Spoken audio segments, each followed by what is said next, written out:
This video contains subject matter that may be offensive and disturbing to some people. If you are the type to require a warning throughout a video or show, let this message serve as your warning. This channel discusses the harsh reality of true crime. If this warning is not sufficient for you, consider a different genre and unsubscribe from my channel immediately.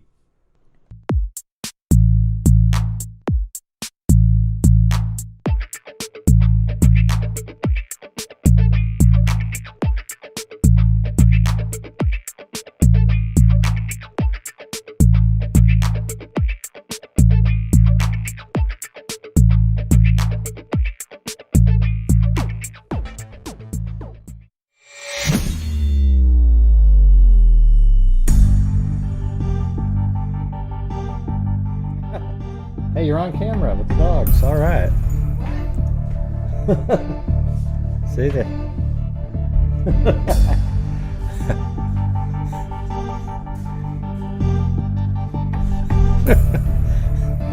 They look at each other like there's something.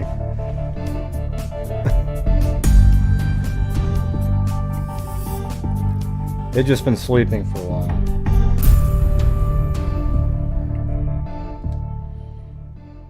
Yeah. Amazing, everybody. I was getting a little bit nervous with the Kyle Rittenhouse verdict when it was taking so long. But then I also thought, well, maybe it's because there's probably somebody that's a holdout of saying, because it would be literally impossible to have 12 people think that he wasn't acting under self-defense. But I could see somebody wanting it to be not self-defense, so they held out, and then finally they're the one that relented. Okay, it was really obvious. This case, especially after their witnesses, the prosecution's witnesses, basically sealed the fate for the prosecution. I mean, it was absolutely unbelievable. And yeah, I don't know, B-Hills. I'm just doing my show, okay? I'm not going to stop and go look for the video. All right, so the, it's not like, yay! Look at, I don't think anybody thinks of Kyle Rittenhouse as a hero. What they think of him is a representation of somebody who did what he is allowed to do and should do for himself, and he was found innocent, which gives people hope that we're not going to turn into a communist country. Okay, that's the thing. Because here's the reality, everybody. And whether you want to believe it or not, or agree, that's just going to be your own deal. But the truth is that for 4 years, the entire time that Donald Trump was the president, the left media and the politicians in left-leaning states, or just complete lefties like Oregon, other places out there, they're the ones that were anti-cop, saying that we should defund the police. They're the ones that wanted to seem so woke that they allowed for rioting, but they would call it peaceful protesting. Okay, so you had these towns being burned to the ground, just like Oregon, Portland. I mean, just absolutely ludicrous stuff going on. And then in this town, Kenosha, you had an individual, Kyle Rittenhouse, whose dad lives there. So he isn't somebody that came from way away and just drove there like a vigilante, hired mercenary. His dad lived there. So when that was out at trial, that's what was so hilarious. The prosecution didn't even know that his dad lived there. They said, well, you came here. And he goes, well, my dad lives here. Oh, okay. Yeah, so he lives there, and he's trying to go downtown and try to put out fires, get rid of graffiti, protect businesses, and so forth. And the mob was down there, and it turns out that whatever the hell his name is, Blumenbaum or Bloombaum or whatever the hell, I don't even give a shit what his name is. He's a pedophile. He was absolutely threatening everybody, and then he went chasing after Kyle Rittenhouse, and when Kyle turned, he tried to grab his gun, and then Kyle shot the gun, and he shot 4 times in less than a second. It was like, and the prosecution said, well, after the first shot, you should have stopped and realized that he what a joke. And then the other prosecutor said, well, you should allow yourself to be beaten up. And, you know, because everybody used to just fight, you know. Really stupid stuff, okay? Unbelievable, embarrassing crap that the prosecution tried to pull. And they tried every trick under the sun instead of just going. The defense came forward after the trial, and normally they're always peaceful, but he said, you know, wow, that prosecution, you know, what they did was, you know, it was horrible. And I think Kyle Rittenhouse should sue MSNBC. He should actually sue the President of the United States because the President said that that he was, hey, EDM, Summer, and LM, I'm going to talk about whatever the hell I want to talk about. If you don't want to listen, go do something else, all right? So the President of the United States said that Kyle Rittenhouse was a white supremacist who was there as a vigilante and just shooting everybody. That's a complete lie. That didn't happen. But he just said what he wanted to say because it made sense leading up to the election. Oh, we'll blame it on a white supremacist, of course. Therefore, the president, Trump, it's his fault because he ginned this guy up. It was really stupid. Now, I'm talking about the other person, LM. But she threw your name in there, LM, so I don't know. You said I agree. I'm just going to say what I want to say, and if you don't want to hear it and you don't agree with it, you know, you're wrong if you don't agree, but at the same time, it's okay if you don't want to listen. All right? God, what a narcissist. He thinks he's the only one that's right. Well, here's the thing. I am right in this one. I watched it all happen as it was going on. I wasn't blinded by my little MSNBC, CNN views and all that shit. Okay, I watch them all, and I read articles online and so forth, and you just really get a better feel for what's actually going on. It's disgusting, and it was the whole time.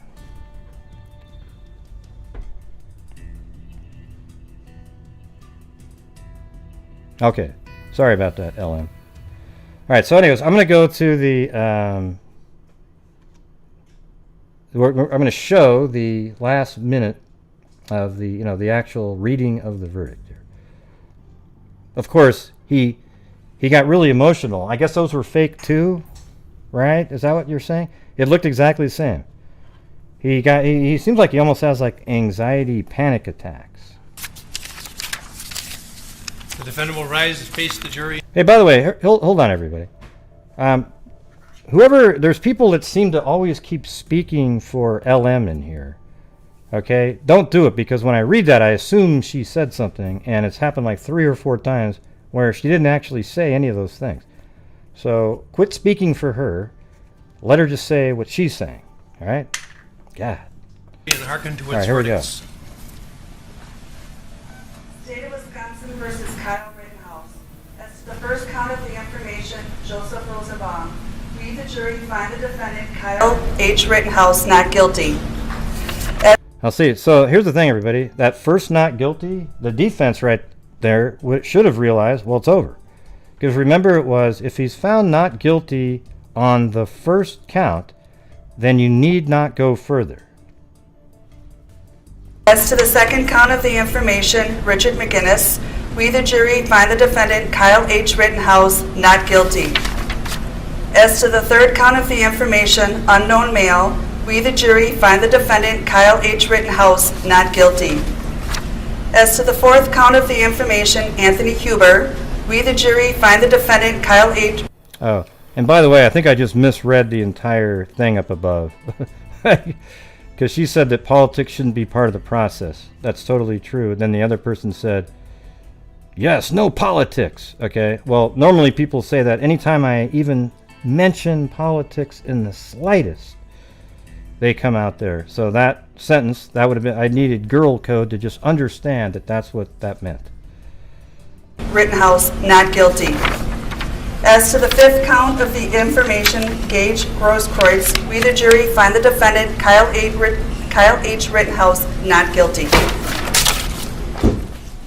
Members of the jury, are these your unanimous verdicts? Yeah, see, that's what he actually looks like when he does this. Is there anyone who does not agree with the verdicts as read? Would you wish the jury polled? No. Okay. Okay, folks, your job is done, and we started just about 3 weeks ago. And I told you it could last 2 weeks and 2 days. This is 2 weeks. This is 3 weeks. Yes, exactly right. Politics have to be talked about here because that's what happened here. This case should never have gone to trial, but it was brought to trial because of political reasons. There was a charge. He was made out to look like a white supremacist and all this stuff for the election. That's exactly why it happened, and that's why cities were allowed to be burned, and it was for an election. It's just disgusting, really. You were a wonderful jury to work with. You were punctual. You were attentive. And the forgotten. Is that guy like the twin brother of the defense guy? I mean, look at that. I told you it could last 2 weeks and 2 days. This is 2 weeks. This is 3 weeks. You were a wonderful jury to work with. You were punctual. You were attentive. And the forgotten six over here who had a very difficult job of keeping from discussing the case during the time that they were sequestered as well. All of you, I couldn't have asked for a better jury to work with. And it has truly been my pleasure. I think, without commenting on the verdicts themselves, just in terms of your the attentiveness and the cooperation that you gave to us. I guess he's going to be on Tucker Carlson on a show tomorrow as the first interview. This justifies the confidence. They were actually in the car with him as he was driving away, which is pretty amazing. And I can understand why, because Fox News was the only station out there in sort of the mainstream media that was actually putting out the truthful information the entire time, just like they did on the Russian hoax. The entire time they were saying, it's all bullshit. But it didn't work. It didn't work on the masses of the people. They wanted to believe it, so they kept believing it. There's so many people that on this trial just thought, oh yeah, Rittenhouse, oh yeah, it's a white supremacist, oh my god, yeah, he was just firing wildly and killing people like one of those mass shooter events. And it had nothing to do with that. People just want to believe what they want to believe. That the founders of our country placed in you. So, I dismiss you at this time. You're never under any obligation to discuss any aspect of this case with anyone. You're welcome to do so as little or as much as you want. The media have requested, a number of media sources have requested the ability to talk to you, and they have been allowed to present presentations to you that you'll get Thank in you, writing. JD. And it's entirely up to you whether you want Holly to contact them. They are not Those to jurors are contact 12 you. brave men and women. And thank you to Kristen Cure. If anyone does contact you and just tell them you're not interested in discussing it, if that's the case, and if anyone persists in doing so, report that to us and it will be addressed, I assure you. At the beginning of the trial, there was some concern about information and your safety, and I assure you that. You know what's weird about Kyle? It's like, you know those obstacle courses that officers go through, and they pop up a granny, and you're not supposed to shoot and everything. He would have been incredible at that, because anytime somebody wasn't coming at him or had their hands up, he didn't shoot, even if they were aggressors right before that. But then as soon as they pulled out a gun or something, he defended himself. It was really pretty wild how restrained he was from actually shooting people that weren't aggressors. We will take every measure to ensure that is your concerns are addressed and respected. Oh, well, Gina Burke, the only people trying to make it a racist thing are MSNBC, CNN, and basically the left-leaning media, because that was part of the narrative from the beginning. People were shocked at trial when they found out that Kyle hadn't shot anybody of color at all. They were shocked because that's what they believed the whole time. You can go see these tweets like, oh my God, I thought this was, there was nothing to do with race in this case. Nothing. All right, so anyways. There we go. I don't know, it really makes me angry just how all this stuff works. Disgusting. And I think everybody should feel the same outrage, no matter what side you're on. If you're on the left side, you should feel angry that you were lied to by the channels that you probably watch. And you should be angry at the cities in that same, within that party that allowed their cities to be destroyed in the name of being woke. Oh, we're just so aware and in touch with all the anger out there, so we're going to allow everybody's businesses to be burnt to the ground and cars destroyed and people being killed because, wow, we've just had enough. Hey, here's some advice, everybody. This is the advice that LeBron James and every single other person out there should just give everybody. Listen to this. Want to hear something? It's crazy.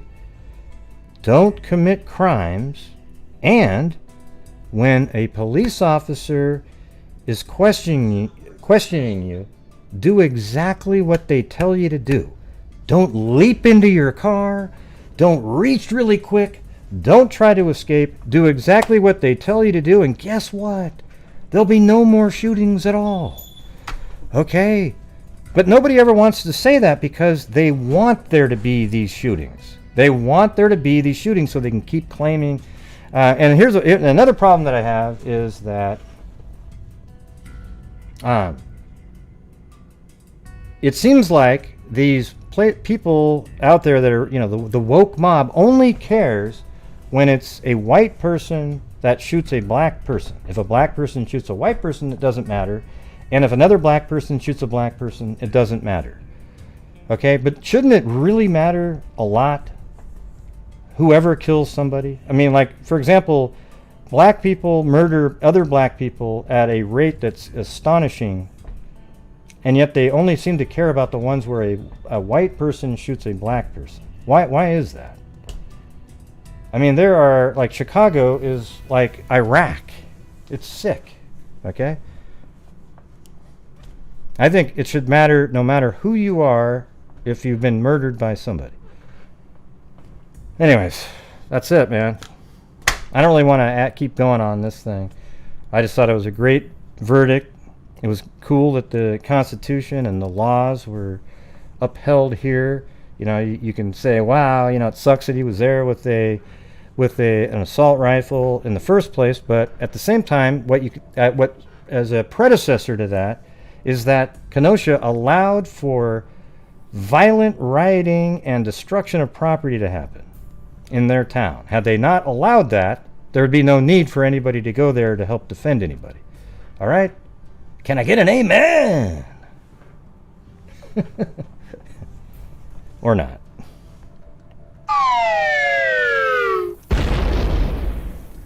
Yeah.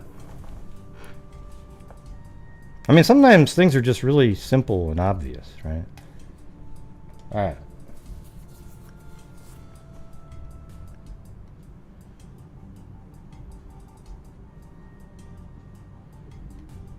Let's see. There are so many people who yell racism because they're most likely racist. Yeah. I am brown and a gun owner and will not hesitate to use my AR to shoot anyone coming into my home. Well, good for you. Boom. That's what I'm talking about. Yeah, very cool, very cool.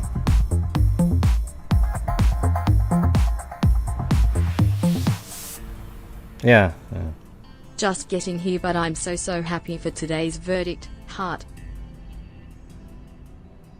It does seem like that, Dan Carr, doesn't it? I agree. It's just really, like, just watch CNN or MSNBC for an hour. I know it'd be hard, but you'll just see that they're so... I hope to God that Kyle Rittenhouse sues both those channels for the things that they said about him before he was even on trial and during the trial. And they lose because it's not they were so wrong, and it was just discussing what they were saying about him. But they just can't admit it, so they just keep going. They're just, it's like crack to them. You know, even today, they're still like, oh, well, he was, you know, it's, yeah. Thank you, Newell Girl. We have a ton of relatives in Chicago, and we have been there for years to see them. We see them at family gatherings elsewhere. Don't care to go to Chicago. Yeah. Well, my dad's from there, and they say, well, certain parts of the town, so what? I'm sure there was a nice neighborhood in Iraq. Maybe even in Afghanistan, there might be a couple nice houses down one street.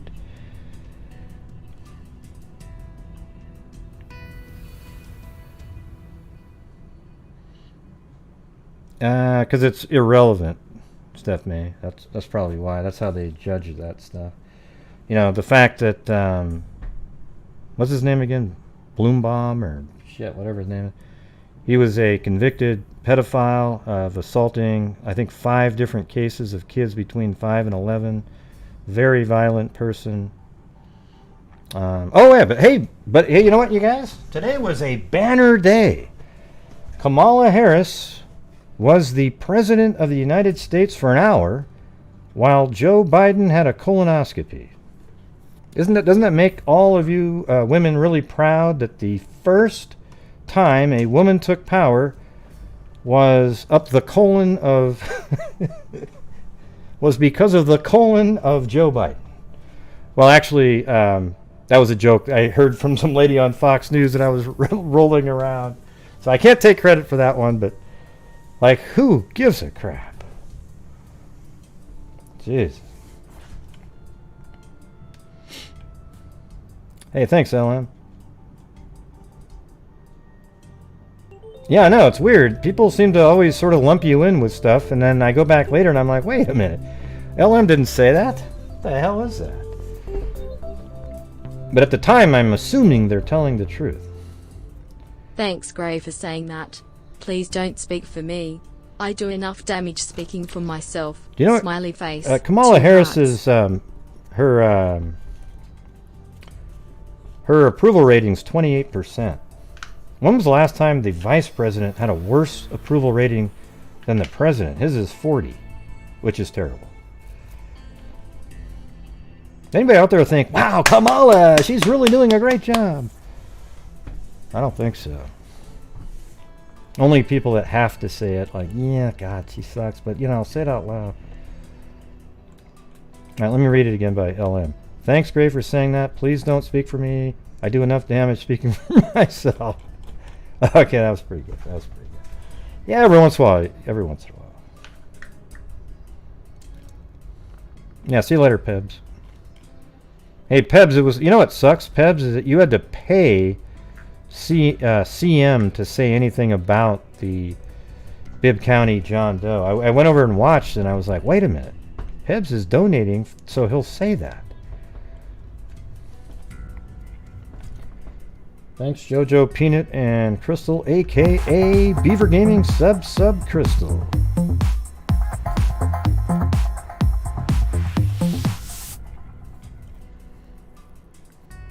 Yeah. He'll never take over the world. Kathy Frydenmaker. Thank you. Joe Biden is proof that aliens exist and will never take over the world. Do you think he might be reptilian? I mean, I've seen a couple times where he pauses and these little slits sort of shoot into his... I'm just kidding. Yeah, see you later, Brandon. I'm gonna block you. I don't like you on this channel. You're boring. Alright, so here we go. I'm moving on now to the case of Justine, excuse me, not just Justin. That's the same thing that I do with Dennis and Denise.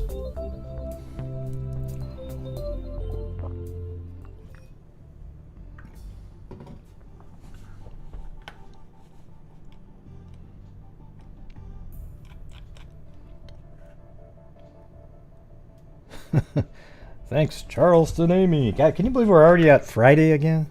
man. Time just goes by way too quick these days. I want it to slow back down again, I think.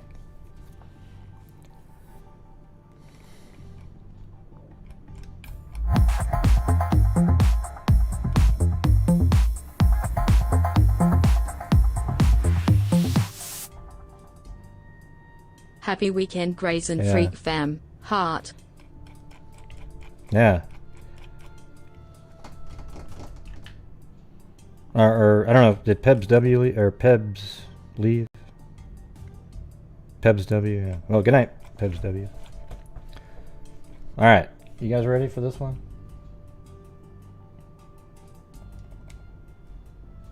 This is a crazy one. Well, let me go with a different one first. Oops.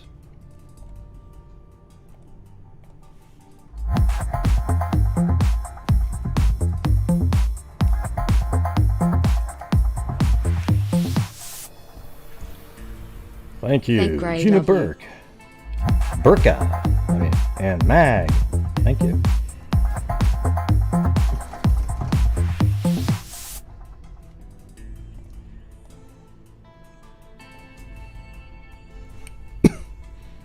Yeah, I know some people don't like to talk about the hard truth sometimes, and I'm not being, well, I might be biased to what I'm saying, but I don't feel like it because I saw it happening with my actual eyeballs. And you can see it again. We have another instance where what was put out there is completely false, just like the Charlottesville bullshit that was put out there, just like the Russian hoax that was put out there, just like about 1 million things that you can go through that weren't true. And they never seem to be punished for it. It's really odd, really strange. All right, so this is services set for Penn State student, New Jersey cheerleader found dead. Arrangements have been finalized for Justine Gross, a 19-year-old New Jersey native and Penn State student who was found dead after being reported missing last week. A funeral mass will be held at St. Teresa of Avila Church in Summit on Saturday, November 20th at noon. She was an honor student and recipient of the National Society of High School Scholars. Hey, welcome, Gina Burka. Justine was a sophomore at Penn State University College at the Liberal Arts and active member of PSU Dance Organization. She previously completed, so this is just a story about, she was found dead. They didn't give any information about it. And then it just starts getting nutty. All right, so here we go. PSU student Justine Gross falls 11 floors to her death after jumping into trash chute. And body is found at a landfill. Now, that's sort of interesting. Was she trying to escape from somebody, or did somebody just push her into this thing? But a Penn State student fell 11 floors to her death after reportedly jumping into a trash chute before her body was found 2 days later at a landfill. So it goes flying through a garbage chute, comes out and into the garbage bin, and then a dump truck comes by, takes the garbage bin and dumps it into their vehicle, and then she's found in a landfill.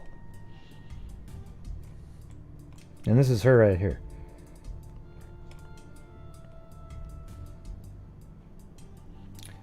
She's also said to have sent her friends a last message on Snapchat before her death, which read, "Something just happened."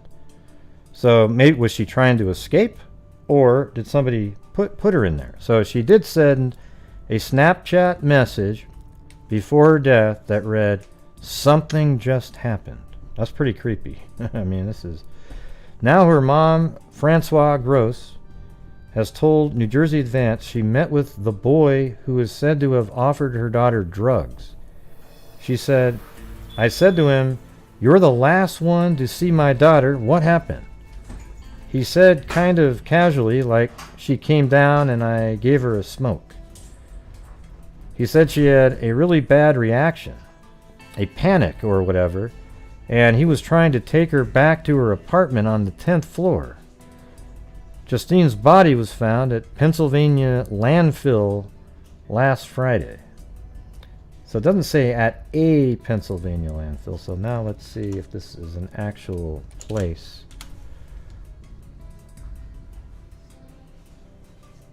I don't know. I don't know if it. I think it must be a Pennsylvania landfill.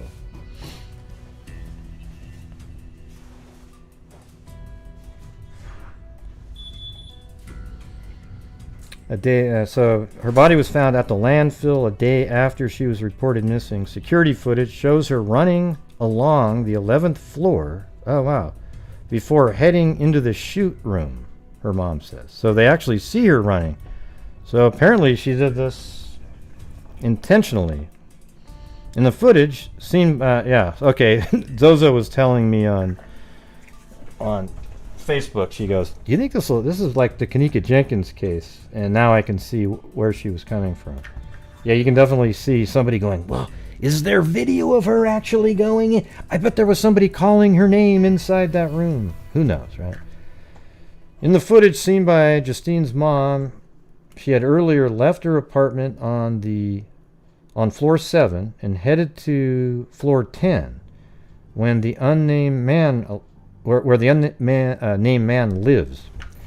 She appears unsteady on her feet, leaving his apartment in the footage, Francois says, before being seen running along floor 11 alone. So what was she doing on floor 11 if they lived on floor 10? Or if the guy that gave her the drugs lives on floor 10.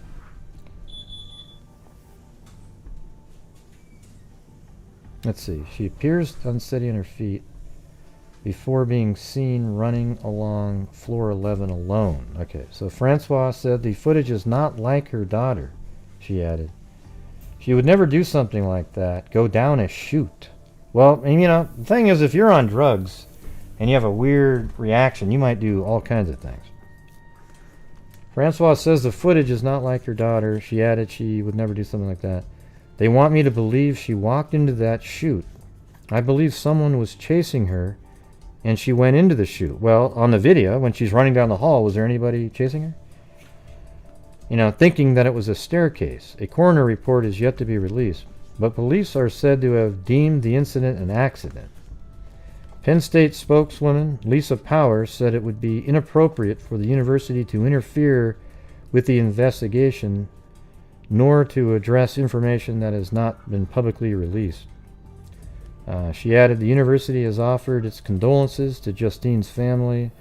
We are heartbroken for the family and friends of Justine Gross and offer our condolences to all who knew and loved her. And we have an update on the missing Penn State student that was found dead last Friday morning. The Center County Coroner's Office identified the woman as 19-year-old Justine Gross from New Jersey. The autopsy has been completed, and we're told results will take about 6 weeks to come in. This has been determined to be an Right isolated incident. now. And we have an update. Okay, what year was it? What?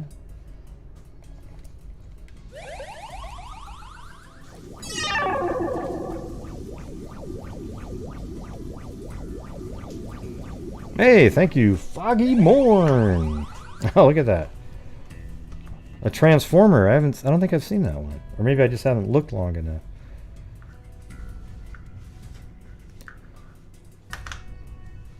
Was that the that UFO came on even before it was even here? That was weird. The 19-year-old sophomore is said to have written something just happened to a friend shortly before plunging to her death last Wednesday.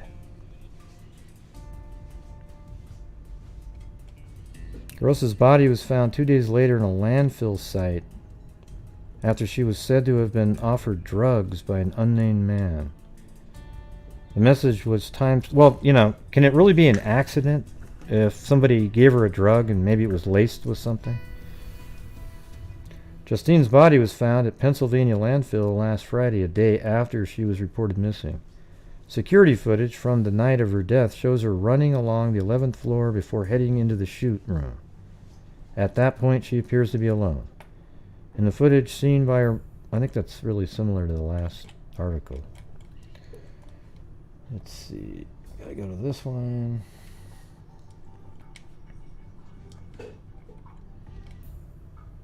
Penn State student from New Jersey died after 11-story fall through trash chute, mom says. Justine Gross died after a bizarre fall through a trash chute at an apartment building near Penn State minutes after meeting a young man in his room where she was offered a blunt. Yeah, but pot's not gonna...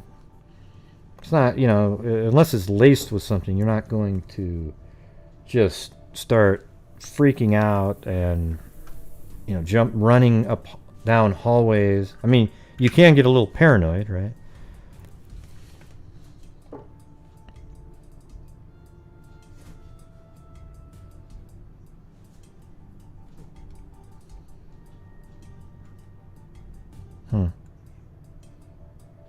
What's going on with the putting emails in here, stuff like that? No, he didn't, Misty. Unfortunately, you believe all that bullshit. Yeah. Francois Gross said she has more questions than answers nearly a week after her 19-year-old daughter's body was discovered by a trash hauler while emptying its load at a Pennsylvania landfill. She said Justine's roommate, fellow students at Penn State, says she met a man at the Beaver Terrace Apartments last... Okay, there we go. So this is Beaver Terrace Apartments in... we got to get a look at this.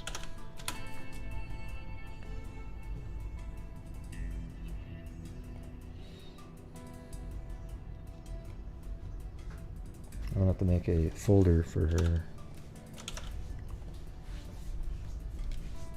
And that looks pretty much like it, right?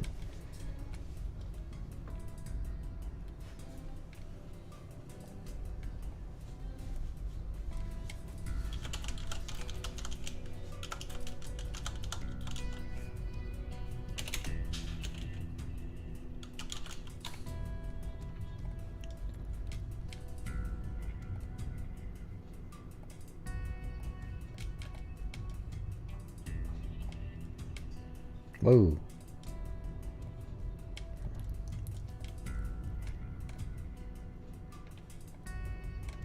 Right there. Isn't that crazy? Yeah, so that's even on here. This is the chute. It doesn't come in that well. But right there, there's a garbage can, and people throw trash into it. And then it goes flying. So let's see. It was 1, 2, 3, 4, 5, 6, 7, 8, 9, 10. Huh. Well, what's the 11th? 1, 2, 3, 4, 5, 6. I don't know what the 11th floor would be, but definitely looks like the right building. Maybe they meant 10th. Unless there's like a basement that counts as 1.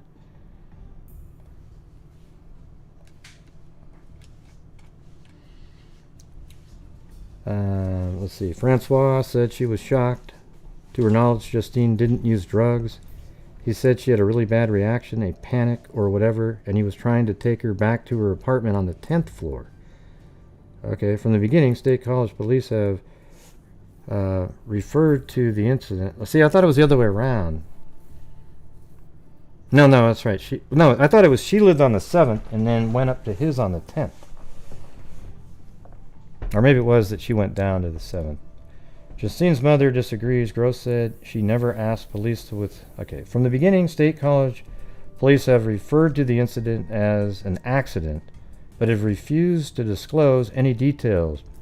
Justine's mother disagrees. Gross said she never asked police to withhold details, and she's not convinced her daughter's death was entirely by accident. She's yet to see the coroner's report. Toxicology results could take 4 to 6 weeks, and she also has pieced together some details by talking to her daughter's roommates. On her phone is a troubling text message. They put one of twice. See that? So one of Justin's friends at college. Justine's, I mean. They're Justine's last words to her friend on Snapchat. Something just happened is what Justine told her friend in a text that was time-stamped at 11:22 p.m. on November 10th, just before Justine plunged down the chute. So they must have on the security footage, they know what time that was when she was running. The mother left Summit to go to Penn State last Friday to join the search. By the time she arrived, her daughter's body had been found, she said. Gross met with police who showed her a video sequence of Justine's last moments. According to the mother, the video shows Justine leaving her 10th floor apartment and walking to meet at the man's apartment. See, there you go again. So she went downstairs to the 7th floor. She is later seen leaving the apartment with the man, walking unsteadily through the hallways. So she left she was at the 7th floor. She's seen leaving the apartment with the man, and they're walking unsteadily through the hallways. Justine never made it back to her apartment. I mean, why didn't this idiot take her back to her apartment on the 10th floor? Justine never made it back to her apartment where her roommates were waiting for her. Instead, the video sequence shows her running onto the 11th floor, seemingly alone, then rushing into the shoot room where she disappears and is not seen again. Her mother wants to know, was Justine in a panic on a bad drug trip, or did something else happen? That's just not Justine. She would never do something like that, go down a chute, Gross said. They want me to believe she walked into the chute. I believe someone was chasing her and she went into the chute thinking it was a staircase.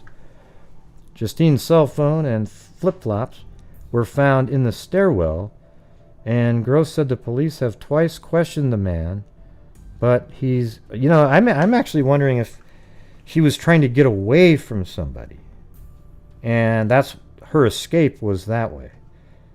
Like, let's just throw this out. He's walking her up seemingly to her 10th floor, but then he starts forcing her up more flights of stairs, and she doesn't want to do it, right? But he's blocking the way back down to the 10th floor and runs onto the 11th floor trying to get away from this guy because it seems like he was going to try to attack her. But then why isn't he chasing her, I guess, down the hall? And plus, I'm trying to figure out where the 11th floor is.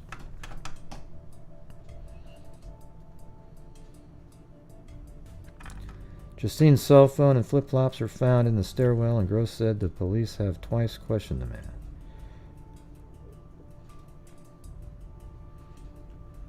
I think they should release the footage to everybody. Meanwhile, Summit is planning a candlelight vigil. Francois Gross said she tracked her daughter's cell phone and went to bed every night knowing where she was. Justine was coming home for Thanksgiving to be reunited with her brother and sister. Now the family is getting ready for Justine's funeral to be held Saturday at noon at St. Teresa.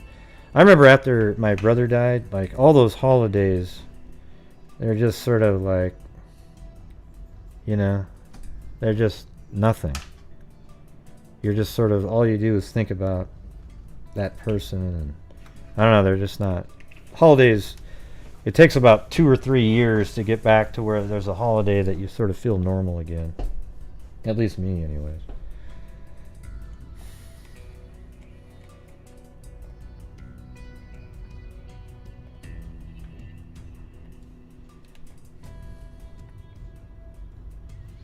Let's see if there's anything in this. This one's from today. Penn State University student was found dead last week. Fell down a trash chute. Justine Gross' body was found November 12th after she was reported missing the day before, having last been seen on the evening of November 10th.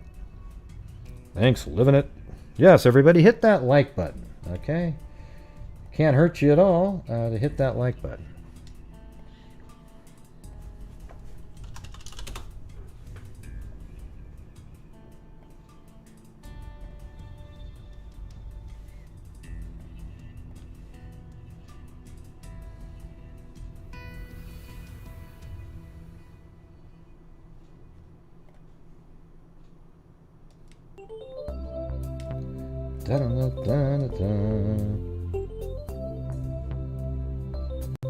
Okay.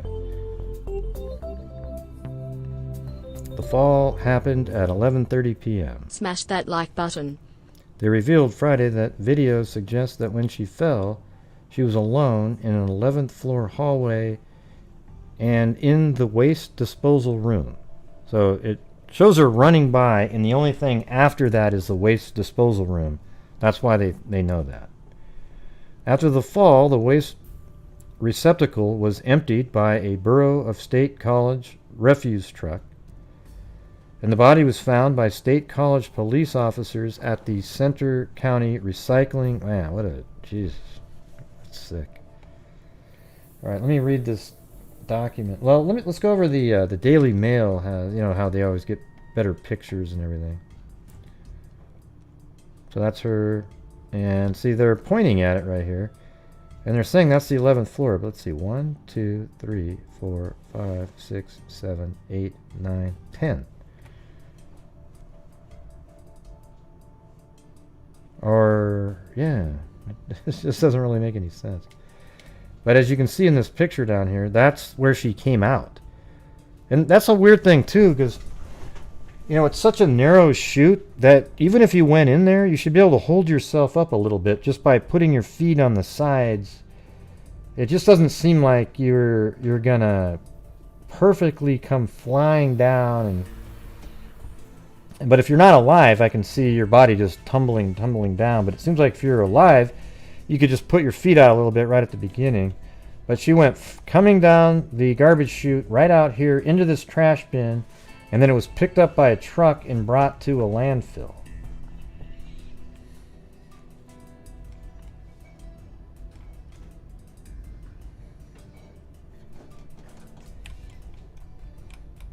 Yeah. I'm trying to figure out, because I definitely have the right building. See, I mean, it looks the same, it's even the same picture, but that's the garbage chute right there. Actually, I think there's probably going to be there's street view that goes right by it, so we'll be able to see it. There it is. That's crazy. But that's even 2012. So isn't that wild to be able to look at that and just see that that's where she came out.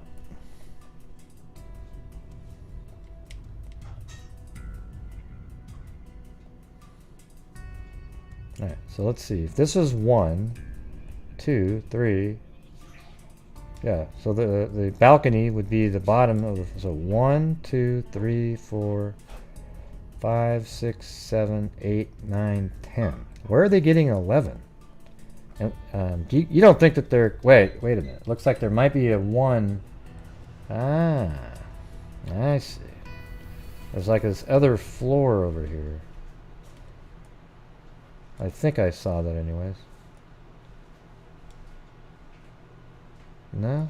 I think there's another floor right over here. I can see the top of it. Let's see. Ah, there it is. See, look at that. Right there.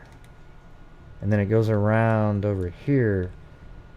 So the first floor is actually underground on the... That's it right there. See, watch this. See that line right there? See? And then it goes all the way over there, and it looks like this is 1, but that's actually 1. Yeah, don't you love it when things make sense? Awesome. So that means she was at the highest point in that building too. This is a 2019 shot.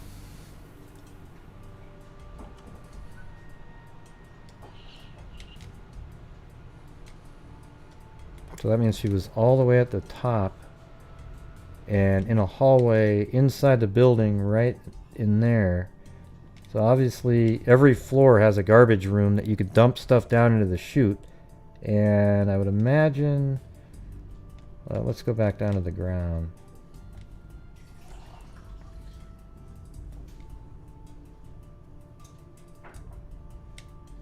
Yeah, maybe there's just like a little room or something that you do that. You dump it in. And I doubt there's not one on the other side, so it's just every floor has a room probably that you open it up, throw stuff into the garbage chute, and it flies all the way down into the trash bin. All right. So anyways, what do you guys think? Do you guys think that she was running away from somebody and chose that means to get out of there? Or do you think it was a bad trip of some sort? I mean, if the guy never followed, for example, on the 11th floor video, when she's seen running alone, goes into this room, because the camera's probably situated where anything going by here and you don't go back, that means you went into the room, the garbage room. And then if he never comes down the hall after that, then how could he be responsible for her literally choosing to go down the chute? Now, it could have been, I don't know, it's just weird. I need to see the video. Yeah, could be a bad reaction. Maybe this guy put something in the pot so that he could have his way with her, thinking, but she had a totally different reaction than a normal person.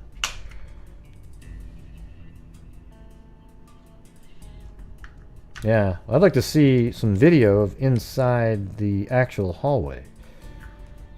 You know? And I guess if she was head first, it'd be tough to slow yourself down. I don't know. I have no idea. Paulette.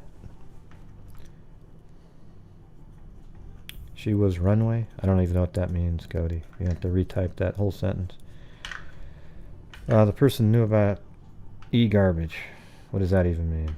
I'm late, so I have no idea what you're talking about. Okay, well, how about this? Next time, Light Pink Mommy, when you come in here and you don't know what's going on, don't type it in. Just sit around and try to figure out what's going on, all right? Or hit the rewind button, because I have it on rewind for people just like you. All right? Doesn't that make sense? All right. She could have been having a bad trip, freaked out, and took off running. Yeah. All right, I'm going to do a poll, and we'll see what happens here. Bad trip on drugs, panic, and jump. Wait, that's not what I wanted to do.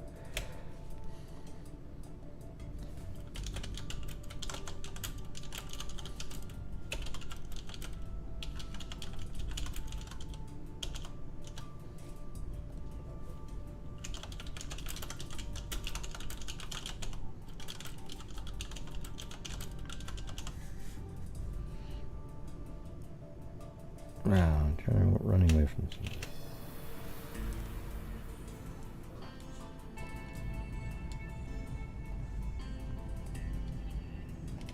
Come on. Oh, I can't have that many words, huh?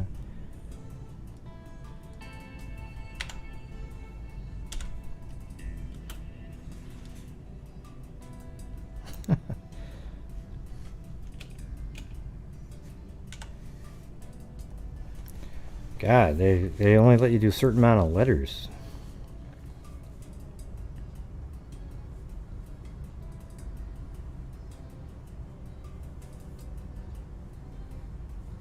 All right, guys, let's see. I'll give you about 30 seconds to answer that.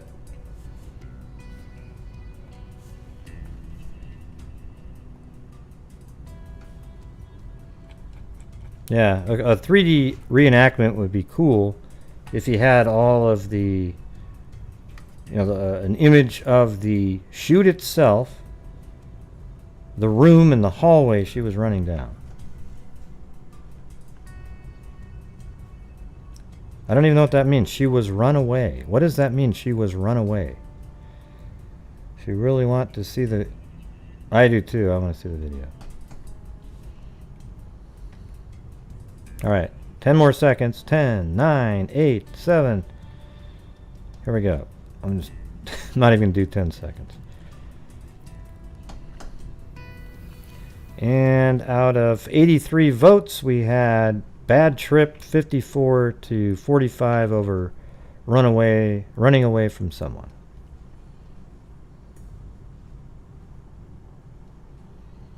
Maybe there's a virtual tour online. Yeah, maybe. If you find one, let me know. I gotta... No, let's try it. Let's see if there's on Beaver Terrace Apartments. I actually thought of that earlier in the day, but then I got too busy with these other things that came on. Beaver Terrace Apartments, Pennsylvania. Or, yeah.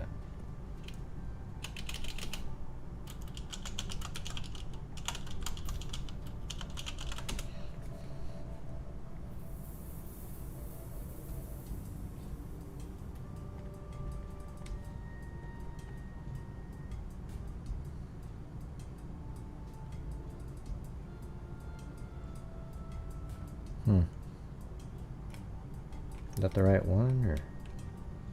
Yeah, it's right there.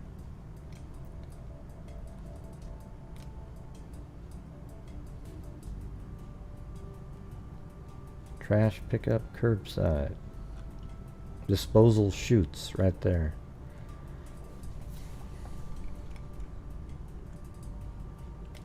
Let me try it. Let me take the same thing that I typed in and see if there's anything on YouTube.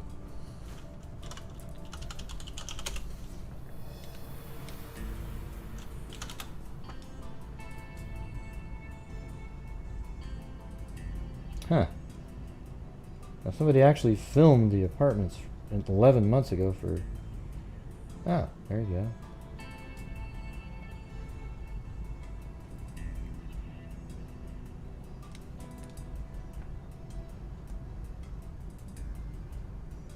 This is actually in one of the units here.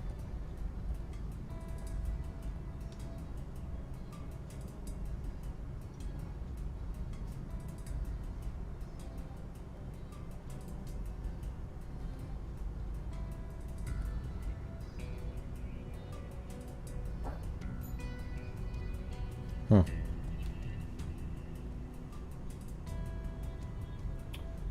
And Beaver Terrace.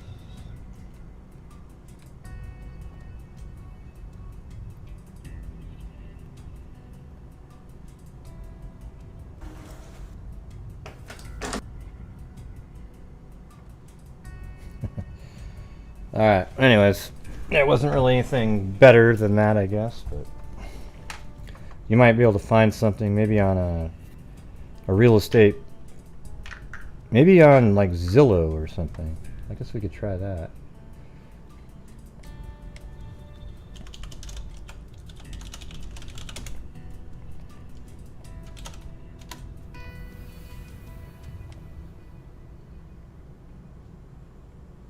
That's not even in the right spot.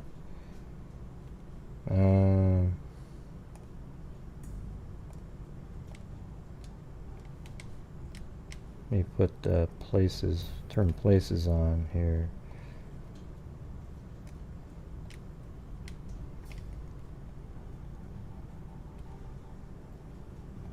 Oh, there's the address right there. 4556. 456 East Beaver Avenue, State College, PA. Oh, there you go.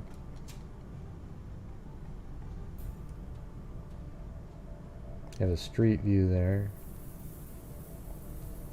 What happens if you click on one of these? Now they just have satellite.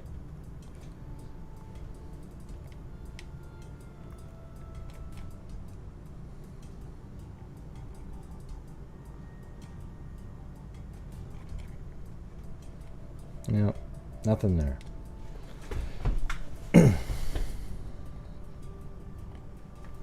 Alright, well that's all I got on that one, you guys. So if we come up with some more information that you see, then make sure to send it my way. We'll update it. Alright, but before we get any further, I'm going to move back to...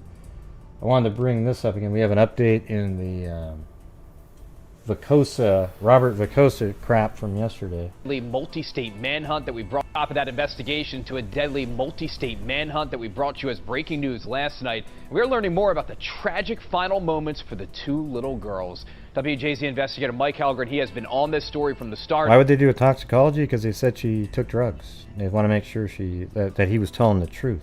He's live at State Police headquarters with new information tonight. Mike.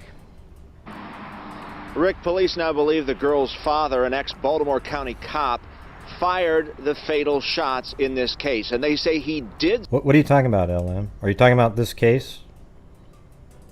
Yeah, let's just go. Let's just move on with what we're doing here. So, seconds after Pennsylvania State Police turned on their lights and sirens, they were pursuing him in his carjacked SUV. Everyone who was on that scene is affected in some way. In their ongoing investigation, Maryland State Police now believe they know who likely fired the shots that killed 6- and 7-year-old sisters Gianna and Amina Vicosa, their father. At this point, our investigators believe that the suspected shooter was Vicosa. However, that has to be confirmed pending the autopsy results. The manhunt for Robert Vicosa, an officer recently fired from the Baltimore County Police Department, stretched for 4 days as authorities tracked him from York, Pennsylvania to Baltimore County to where it all ended, in Smithsburg in western Maryland Thursday afternoon. Shortly after, Pennsylvania State Police, who were pursuing the carjacked SUV, activated their lights and sirens. Investigators believe that it was less than 30 seconds after police activated their emergency equipment before that vehicle veered off the road into oncoming traffic. Police believe Vicosa fired the shots while the car was still moving. Yeah, see, everything that they're saying is exactly what we said on the show. The driver had not made any maneuvers to avoid oncoming traffic. They didn't brake. There were no signs of brake lights on the vehicle. Yeah, I'm just going to go through this. At this point, investigators believe the suspected shooter was Robert Vicosa. However, that has to be confirmed pending the autopsy results. The manhunt for Robert Vicosa, an officer recently fired from Baltimore County Department, stretched for 4 days. Investigators believe it was less than 30 seconds after investigators activated their emergency equipment before that vehicle veered off the road, Russo told Helgren. She said there were no signs the driver ever hit the brakes, and that is why police believe Vicosa fired the shots while the car was still moving, and I think he shot her in the back of the head. Maryland State Police said Vicosa was in the back seat with his daughters, and his friend and alleged accomplice, Tia Bynum, a sergeant with the Baltimore County Police Department, was driving, so now that's confirmed. The crime spree began days earlier in York County, Pennsylvania, when police said Vicosa assaulted his estranged wife at her home. Police said he was able to elude authorities for days with Bynum's help.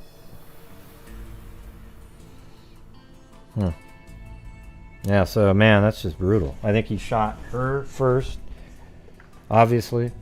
I think he would easily, he would have shot Tia first in the head and then quickly shot both kids and then himself. Boom. So literally took 5 seconds. I mean, what a freaking monster, you know? God. Unreal. Maryland State Police believe Vicosa was in the back seat with his daughters and say his friend and accomplice, Tia Bynum, a sergeant with the Baltimore County Police Department, was driving. Investigators are really looking into the motive behind this shooting. This morning, Baltimore County's police chief said the tragedy that occurred yesterday was beyond horrific. This was a selfish and senseless act of violence that has shaken us to our very core. Yeah, of course, this story doesn't make national, it's not a big story in national news because it doesn't have the elements, everybody. Gosh. It just doesn't have the elements. You needed to add a white person in there somewhere. Then the story would have been huge because then there was something to gain from it. But instead, it's just a horrific story that was actually, interesting following it, and then it turned out to be one of the most ridiculously tragic stories that you could ever cover. I mean, these two girls are so cute and just looked like they were kind of bubbly and happy, and it turns out that they were just happened to have a an absolute monster of a father.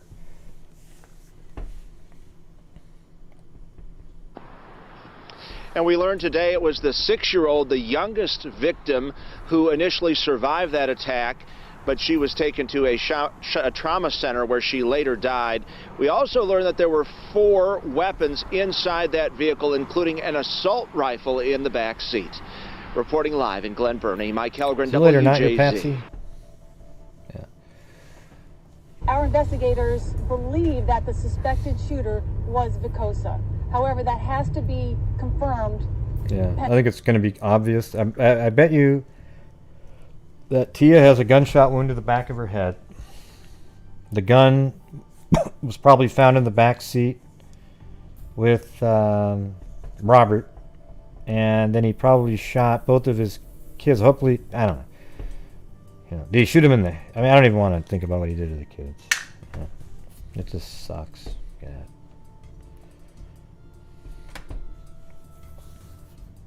Oh, and now I have to go back to the previous story because I left out an official document. Sorry for going back and forth, but if you're following along, it's not going to be confusing for you. So this was the article in the, it's an actual official document in the Justine Gross case, the lady that went down the garbage chute, okay? The state police, this is out today, the state police, the State College Police Department would like to express our deepest condolences to the family and friends of a 19-year-old Penn State student reported missing the evening of November 11th, 2021. She was last seen the evening of November 10th and her body was located on November 12th. Currently, State College Police and the Center County Coroner's Office are investigating the circumstances surrounding her death. Preliminary information available to investigators indicate the death to be accidental in nature. No further information is available for release. So that was then, and now there's an update. State College Police and the Center County Coroner's Office continue to investigate the death of Justine Gross. Eyewitness video and forensic evidence is being used to investigate the case. The investigation is still ongoing. All witnesses are still fully cooperating with police.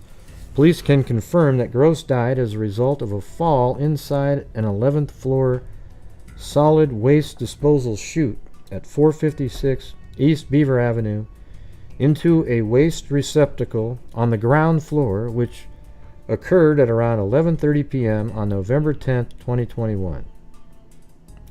Video evidence suggests she was alone in the 11th floor hallway in the waste disposal room when she fell. Prior to her being found, the waste receptacle was emptied by a Borough of State College refuse truck. State College police were notified of her disappearance at 5:15 p.m. on November 11th. Her body was located by State College police officers at the Center County, let's see where that is, Center County Recycling, let's see if that shows up. Center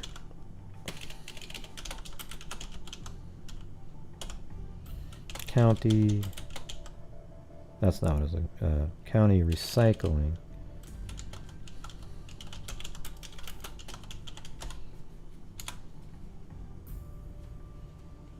Kind of makes sense. Yeah, that's the place. That's where she was found, in here. I mean, it's not really that relevant, you know, but...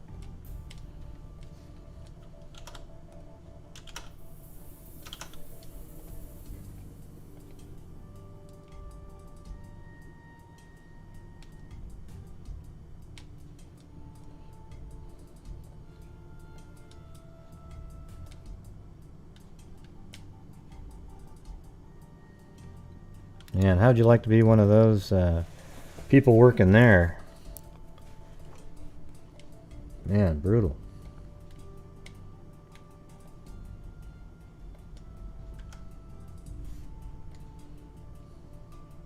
It's weird how it's just like this straight line. You know, you can see the pickup, boom, get on that highway and just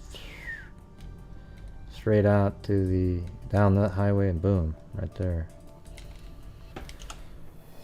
Okay, so we got that all in there, and let me finish it.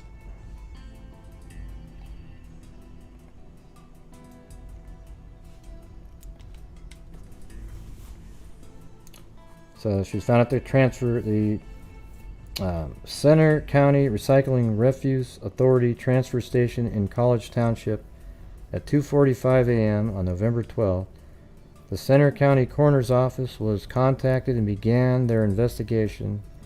The Center County Coroner's Office will determine the cause of death pending final lab testing results and information obtained throughout the ongoing investigation. At this point, the incident still appears to be accidental in nature.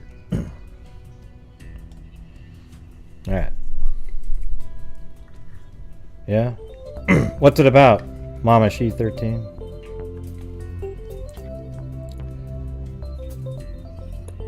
Wasn't it about one of the cases that we were talking about? 2020 tonight is really good, just FYI. Yep, not guilty. That was earlier.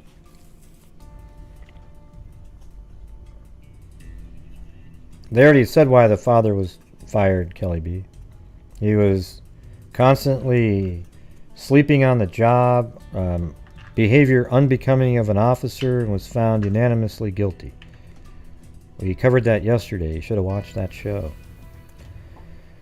Hey, thanks, Mama She 13, but what was on 2020?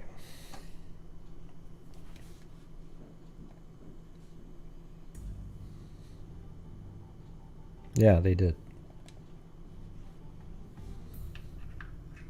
Well, that's why you got to go back and rewatch them when you miss a show. You're going to miss a lot.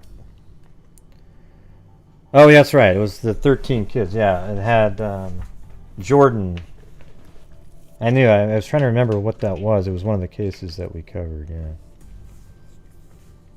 I'd like to see that one. I don't know. People like rewind mode, and I notice that when the show's over, there's still like 60 people watching. So that's good. Yeah, we talked about how they were going to be on 2020 a few days ago. It's a television show. Jesus.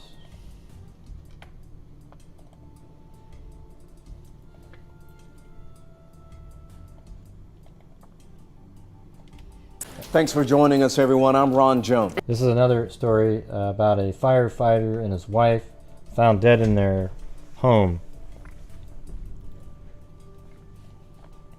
They were shot, and their little young kid was still like moving around and doing, he was alive. So somebody went in and killed him. And I'm Jennifer Bellamy. This double homicide case still breaking at this hour. So here's what we know right now. The couple was found dead with gunshot wounds inside their home on Verbena Drive in Acworth, leaving behind a 2-year-old child. Hope Ford has been out on the scene for us all day and all night. Hope, that toddler was found inside the home. How's the child doing?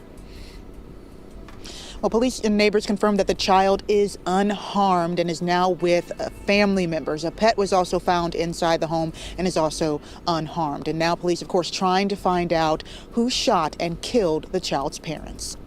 A neighborhood where people say they feel safe. As a matter of fact, I just left my house and I left the back door unlocked. Now a place with crime scene tape draped around trees. A neighbor confirming this is a picture of the... I think Zozo's goofing around. She has to know what that was. How does anybody not know what 2020? It's been a huge show for years and years. Young couple, Timothy and Amber Hicks. Their bodies left in the home they bought just a few months earlier. It was a little shocking waking up this morning hearing that's what had happened to them, and seeing the 2-year-old come out by himself was a little traumatizing. The couple murdered sometime the night before. Their child inside the house found the next morning when his parents' bodies were discovered. And the police brings the child out holding him by his torso, runs him out. And the grandmother grabbed him, the grandpa grabbed him, they were crying, freaking out, and they said, where's my baby? And I was just like, oh my God, and they're like, they are dead. Timothy, who also goes by Justin, a firefighter with Cherokee County. Other employees with the department stopping by the crime scene. Investigators spending 12+ hours at the house trying to find every clue that will lead them to whoever took the safe feeling from neighbors, took a young couple's lives in their new home, and took parents away from their child. And that neighbor that you just heard from, she also told me that she did not hear any gunshots at any point in time throughout, that would be last night. Now, Cobb County Police say as far as whoever did this, they remain unknown at this time, and it doesn't appear that whoever did it remained in the area afterwards. Jennifer? All right, just a heartbreaking story tonight. Hope, thank you so much. Dan Carr isn't Derek Godsey. Not even close, okay? Jesus. Wow. Yeah, so this is the house right here. Well, let's see. I mean, this is what was weird about it. Watch this. So I was looking around because they got the street. And this house here, I was thinking possible. You know, it has everything the same. You know, everything's exactly the same except a few items. And it turns out like there was no garage. Like, look at the shape of that. And then you go over here, and then I just happened to turn around and I saw this one. And that's the correct one there. So this is the house, and the driveway's over there, so that therefore this house is actually on that street. Even though the front door is there, you would think that they would make it on this street, but it's not. So it's this house right here. And I guess you can walk, this is where you'd park, and then go that way or around the side there to the front.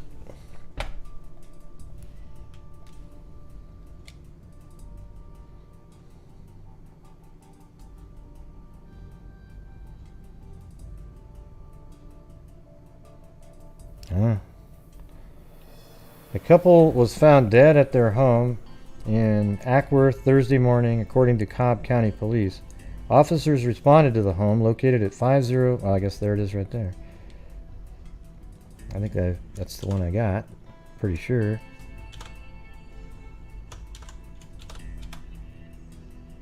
Yep, there it is. So I just did it visually. So, all right. Shortly after 9:30 a.m. hours, when officers arrived, they found 31-year-old Timothy Justin Hicks and 31-year-old Amber Hicks shot and killed in their home. A 2-year-old was found in the home, unarmed, and is now with family members. And this is them right here.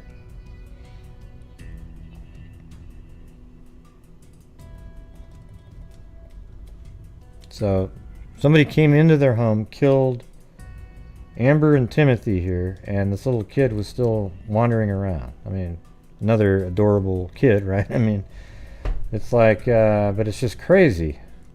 At least the killer didn't kill the kid. But who would do that to them? You know. When officers arrived, they found 31-year-old Timothy Justin Hicks and 31-year-old Amber Hicks shot and killed in their home. A 2-year-old was found in the home unharmed and is now with family members. According to Cobb County Police preliminary investigation, the incident appeared to happen overnight. Authorities are still working to determine who shot them, but said there is no evidence that the suspect stayed in the area. 11 Alive Sky Tracker flew over the home earlier in the day, where you can see crime scene tape surrounding a house. Police cars also lined the streets. One of their neighbors said it was unnerving to find crime scene tape up around their neighborhood. Just very shocking. They were always really sweet. She was really nice. They're a very young couple, Hannah Mabry said. Another neighbor said everyone in the neighborhood was shocked. Everyone was coming out of their houses to see what happened. So nobody heard any gunshots or anything? I can confirm Timothy Justin Hicks was a Cherokee County firefighter. There is an open and ongoing investigation in Cobb County. Out of respect for the family and the investigation, we will not be making any further comment, the spokesperson wrote in a statement. Breaking news right now, 5 police officers indicted on charges in connection with a man's death from 2019. 2 of the officers are from Henry County, 3 from Hampton Police. Now, some of this video from that night may be disturbing. Thanks for joining us. Police are searching tonight for the person who killed Where the a hell is Cherokee this County coming from? firefighter and his wife in their home in Acworth. Their 2-year-old.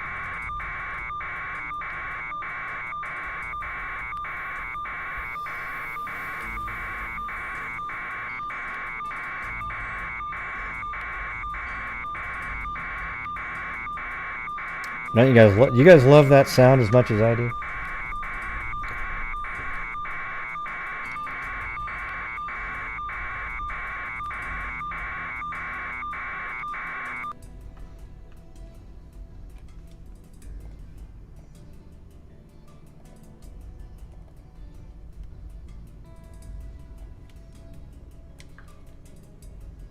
Let's see, the Cobb County Police Department have confirmed that a double homicide happened overnight.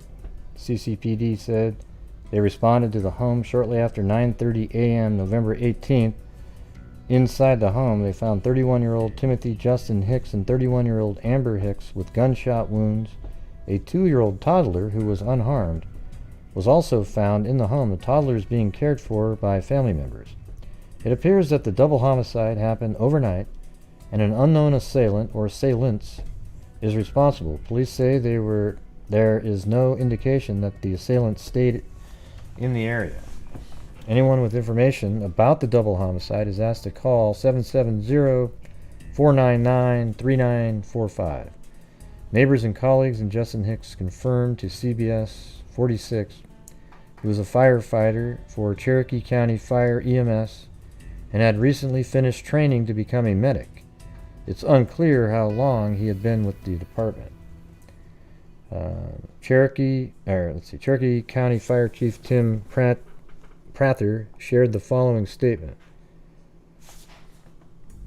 He said, "It's a sad day for our department to officially announce the loss of our brother, Justin Hicks, who was found deceased yesterday along with his wife, Amber Hicks. Firefighter Justin Hicks has been a member of Cherokee County Fire and Emergency Service for over 6 years. He has always been recognized as a happy, funny, loved by many kind of guy. He was always a high-motivated, energetic individual who deeply loved his job as a firefighter and consistently worked to be better and be better every day. He was really thrilled on his recent accomplishment of completing his paramedic program training. Justin has touched and impacted many lives, and he will be dearly missed. Our hearts are broken as we mourn the loss of a member of our family and his lovely wife. Cherokee County Fire sends our most sincere condolences to the family and friends of Justin Hicks. We ask that everyone please respect the privacy of the Hicks family and our fire family as we mourn our loss and prepare for the coming days. There is still an active investigation taking place, and no other comments will be released." You know, I always look at when there's something new that's going on, does it have anything to do with him becoming a paramedic? Was there something, It's weird. I mean, they were married for a while, so who would be somebody that would be jealous? Why would you want to take him out or her? And then just really strange. God, what's going on with these cases we keep getting?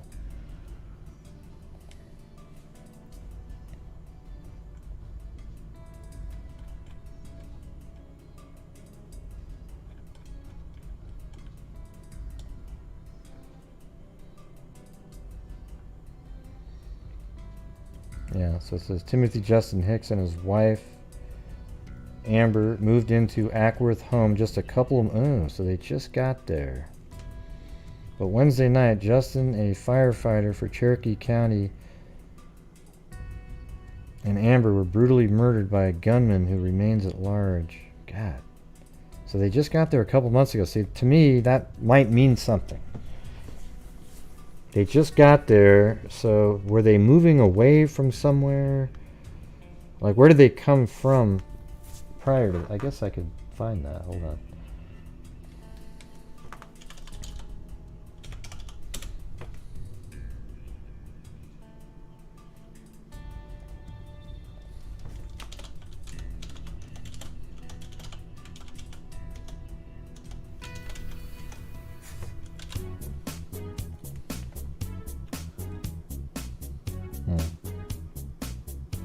It's not even in the, not in there. Unless that's him, let's see.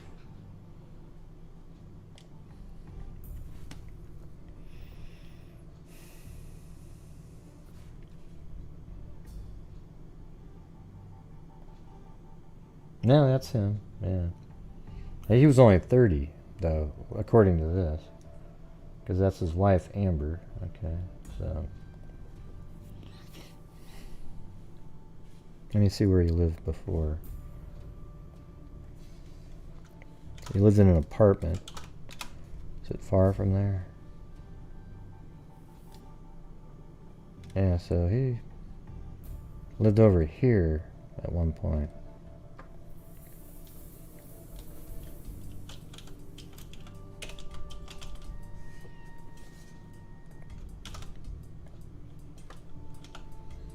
So that means he moved. Maybe he took that job over there. That's a, looks like quite, I don't think he was living here, maybe. Let's see how many miles this is. That's only 16. It's not too much.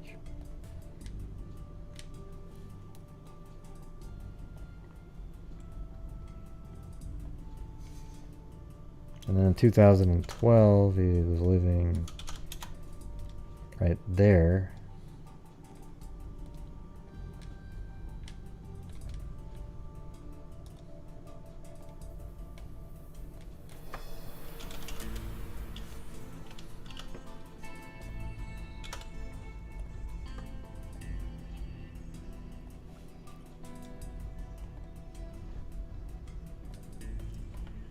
Right.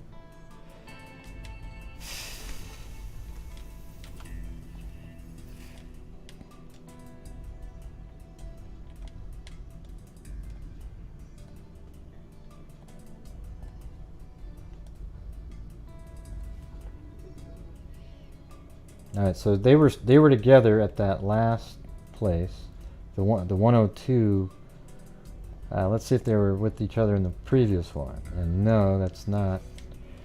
So Amber, you know, it was after, I think must have been in, well, hard to say. They have her at 102 Sycamore Court from 2010 to 2021, but then she has another address. Let's see where that one is.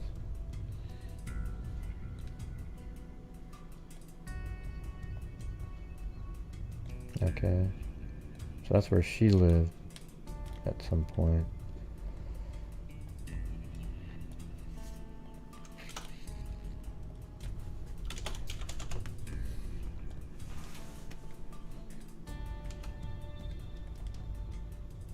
I mean, how many of you think this is a random... I don't think this is random at all. I mean, they're not even talking about anything being stolen or anything. It just sounds like it was just a hit of some kind, or, you know, revenge.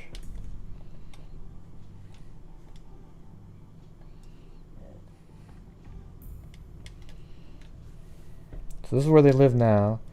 They both live together over here, and then he lived here much earlier than that. So interestingly, they all three, I mean, not all three, both of them came from this area and eventually bought a house right there. But at one point, both of them lived together here. And then they came back. So basically it was like this. They were living in these homes prior, then they got together, and they moved in together to live here, and then they came back together and moved to this new, you know, I don't know how new this is, but these homes look like the those neighborhoods where I wouldn't be shocked if there was nothing in this area. Well, there's shit. Looks like in 1993, these homes were there. That wasn't. 1999, they're not there.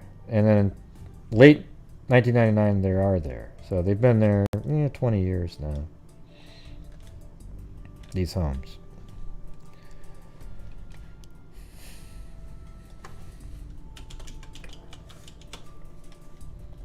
There we go. There's the question. Random?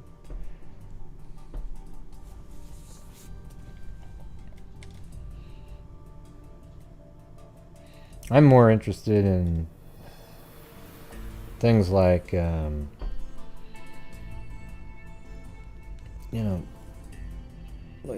previous relationships or something. Did they just get together and that kid's 2 years old and now he, it's sort of being rubbed in a guy's face, okay? I could see it being like this. Somebody that dated Amber prior, and then they get together and they get married, then they have this 2-year-old son, and then they move into this dream house, and now the guy is even becoming a paramedic, and it's making the first guy really jealous. Like, look at what they're doing. And so he goes in there and he kills both of them, and you've got a toddler left. He doesn't shoot the toddler because the toddler never did anything to him, but he blames both of them. All right, that's just a totally random, wild bit of speculation there, everybody. That's just a theory that I think sounds like a possibility. Now if they've been dating since childhood, we don't know. Oh, there we go. Philly just said they were childhood sweet. Well, maybe, during those years she cheated or something, or he cheated. We don't really know what the real world, there's got to be some surveillance cameras on that street. I guess we could go take a look. But it makes it less likely if they were childhood sweethearts that there was some other guy, unless she was cheating or something like that. I don't see a woman breaking into somebody's house and shooting people. I mean, I'm sure it's happened, but it's just not really very common. Alright, so let's see. Fortunately, this is 2013 Street View here. And most people didn't have Ring doorbells, but now almost everybody has something. And if you don't have a Ring doorbell camera, and no, I don't work for Ring Door. Well, maybe I shouldn't even promote. Screw it. You should get a Ring doorbell camera. They're awesome. Yeah, I think there's probably a bunch of people that have cameras around here. Now they're going to go walking around and ask everybody to check their cameras. Somebody earlier mentioned they left their door unlocked. How did we know that? I didn't read that. Unless you were referring to a different story on Rewind or something. Yeah, they're kind of expensive. I don't know though. Some of these are like those cookie cutter neighborhoods where they have the same design and they keep rotating around. Like you look at them, they're kind of the same, these houses. I mean, they just have a little different design here and there, a little altercation. So I think they look expensive, but they're not as much as you might think that they would be. Like if this house right here, as a standstill, was near where I live, would be probably $1 million something. I just live in a little tiny house. It's literally only 900 and something square feet. But we're trying to convert the garage into a living space. That'd be kind of nice. And an office even. I want to have that's where my YouTube shit is. Instead, it's in our living room, taking up half the damn room. It's not really even a living room at this point.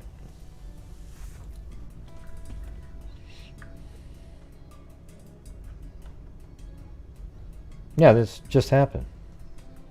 Yeah, like 2 days ago. I had 3 people email it to me, so I had to cover it.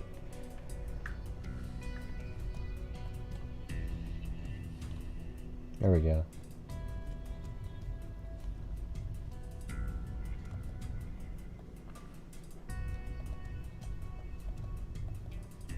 Oh, come on, Steph. Jeez, I got you. Still shows it sold. See, 415. That is so much less than that would be anywhere near in Portland. That thing would be just, or California. That's like 3.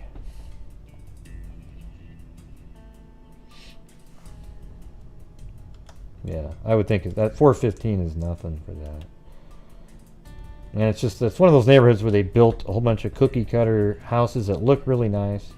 And, you know, obviously they probably charge extra for them.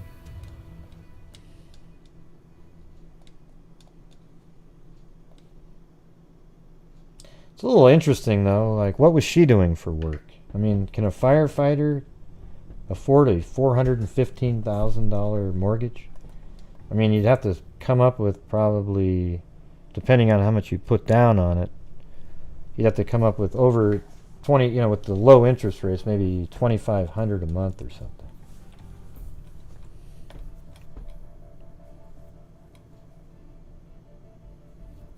Yeah, that's what I was just saying.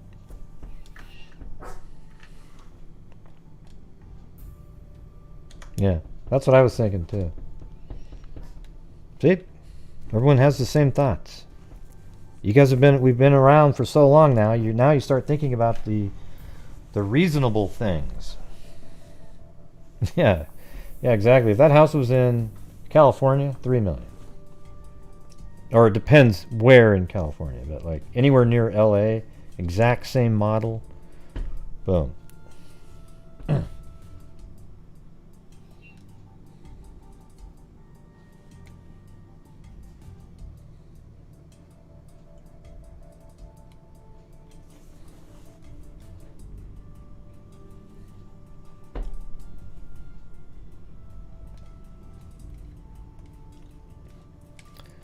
All right. Well, who's throwing me in jail tonight for being so mean? Because now we got to get caught up. We're only about a 60%er again. We had a similar incident, but although, you know what? I've been an absolute gem tonight, right? I mean, look at, what did I do wrong tonight? Nothing. I've been awesome.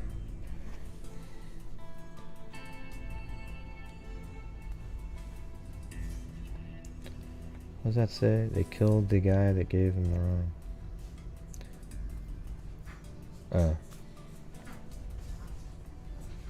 Firefighter set. Remember a few months ago? The firefighter that set. Yeah, I kind of remember something like that. I also remember in the Nanette Crentel case, they burnt. You know, he burnt his house down with his wife in it and made it seem like, you know, she did it herself, you know. And he's a fire chief. Forget it.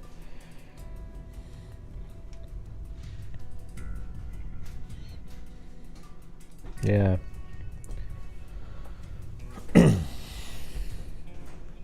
Okay, I'm going to jail for not being mean enough. Because then I got to get on to our last story. But I'm going to hold the show hostage. Where is it? There it is. Oh my God. Gray is in jail for being so mean that he wasn't mean enough. I don't know who Zach Stacy is, but yeah.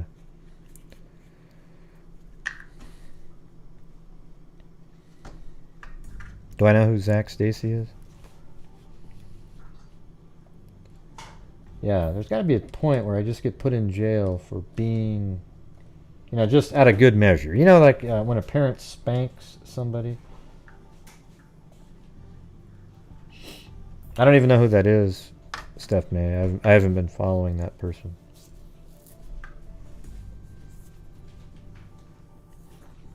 I just do my own stuff. Yeah. That's like a snooze fest. I mean, how often does that happen? Jeez. What do you mean?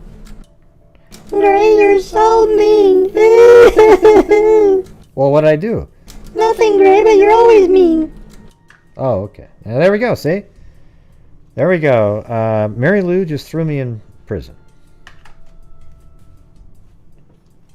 You know, you know what's weird is the show started off really well because we were talking, you know, it was pumped up about what was going on in the world, and then as soon as you don't do that, it just goes, it sounds like this in my head.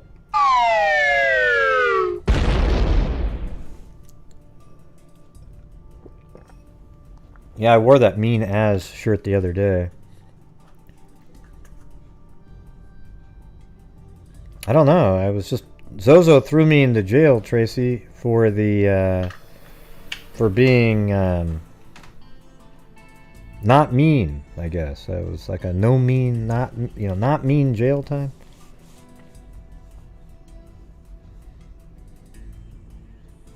I guess I'm just gonna, hold on, I'll just take a nap. See you guys.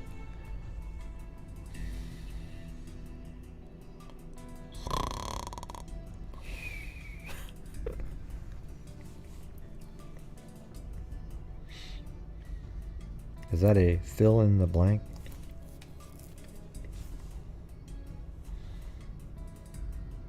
Yeah, there's just so many cases like that. It's kind of...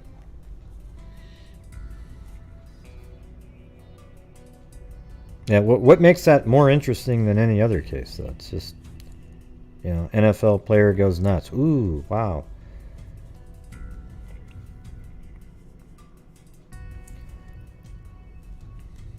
Well, I guess we'll get to the other story tomorrow.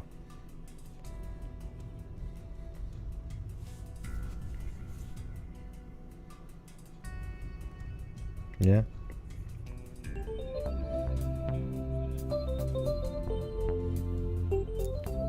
Oh, wow. So that's for phone calls, not bail. Oh, man. For phone calls. Well, thanks for the phone calls, and thank you, Mag. But Mag, look at Mag was trying to torture me there. I was like, I mean, nobody was helping me get out. I have a puppy chow. That's not for... I waited a bit before sending this in something nice jail.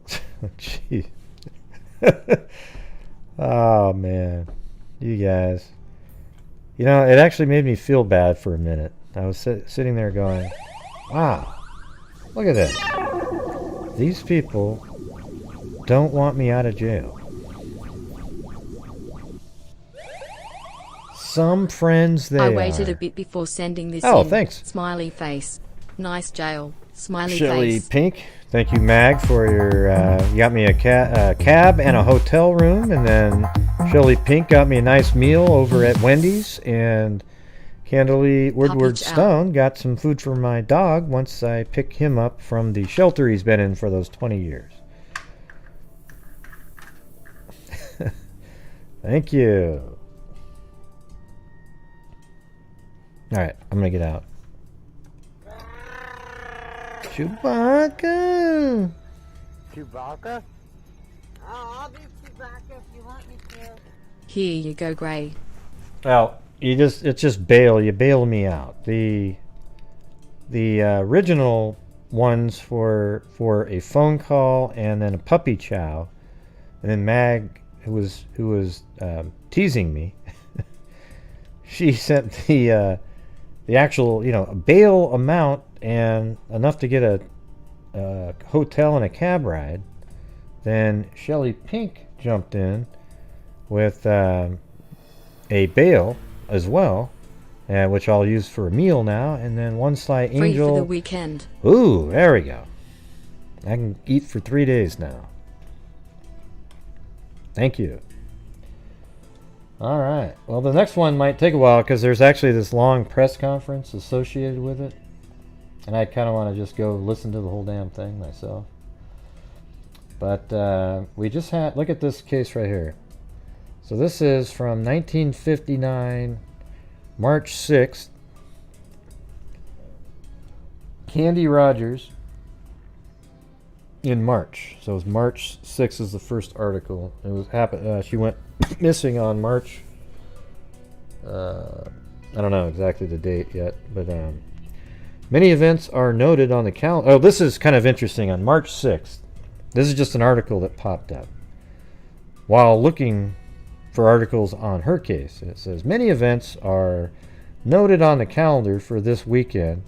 The Campfire Girls launched their annual candy sale today, with all proceeds from a tasty chocolate-coated mints to be used for camp improvements and in-town activities. So this right here, on March 6th, they're saying many events are noted on the calendar for this weekend. The Campfire Girls launched their annual candy sale today, March 6th. Okay. So during that Fire Girl cookie drive, are you going to use that on me, Zozo? Makeshift you. I always Makeshift wonder. jail shank. Yeah.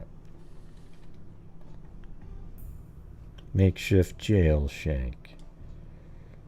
Man, I think Zozo and Mag have it out for me tonight. You know, they're trying to. Something's going on. I mean, so Zozo has a shank made, and Mag bails me out of jail. Now I just want to know who's holding that shank as I exit. Interesting. All right, so as we were just saying, the Campfire Girls was started on the 6th of March, 1959. This is in Spokane, Washington. And then it said, what happened to 9-year-old Candace Elaine Rogers? An anxious city asked that question today as an ever-growing search effort sought the answer. The girl, only daughter of Mrs. Elaine Rogers and Meade High School teacher, has been missing since yesterday afternoon when she left her home at, I think I want to put this in here. So her name is Candy Rogers.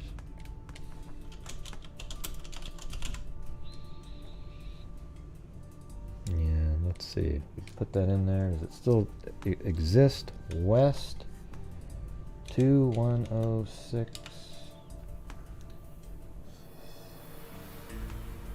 Spokane, Washington. Ew. I don't think that exists anymore. Yeah, I guess we'll have to see later.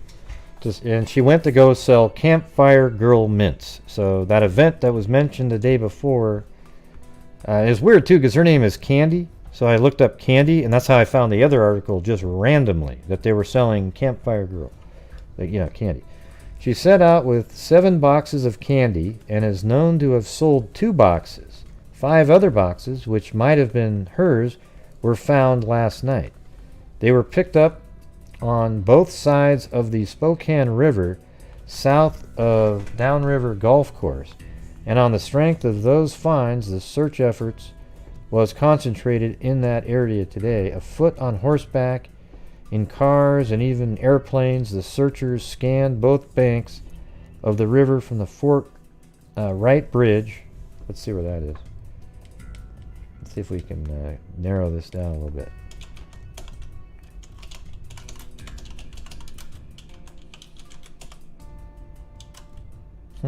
Yeah, that's not even there either.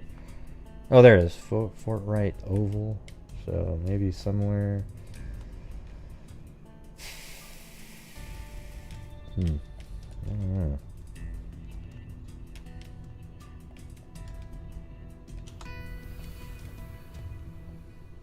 Yeah, that's maybe. I think that's Spokane right there.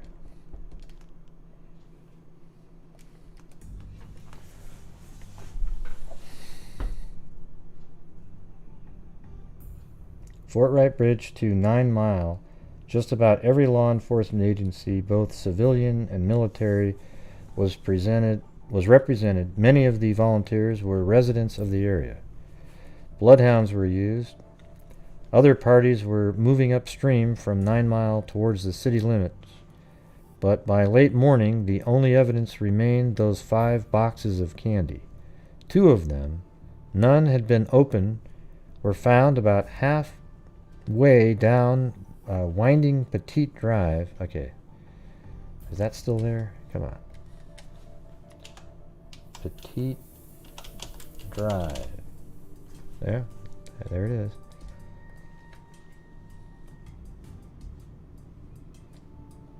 Okay. So is that what this whole... Just that little area right there? Oh, no, it starts right here. And there's the river, so... Okay. And this is Petite Drive. Does it continue over here? No. So that's it right here.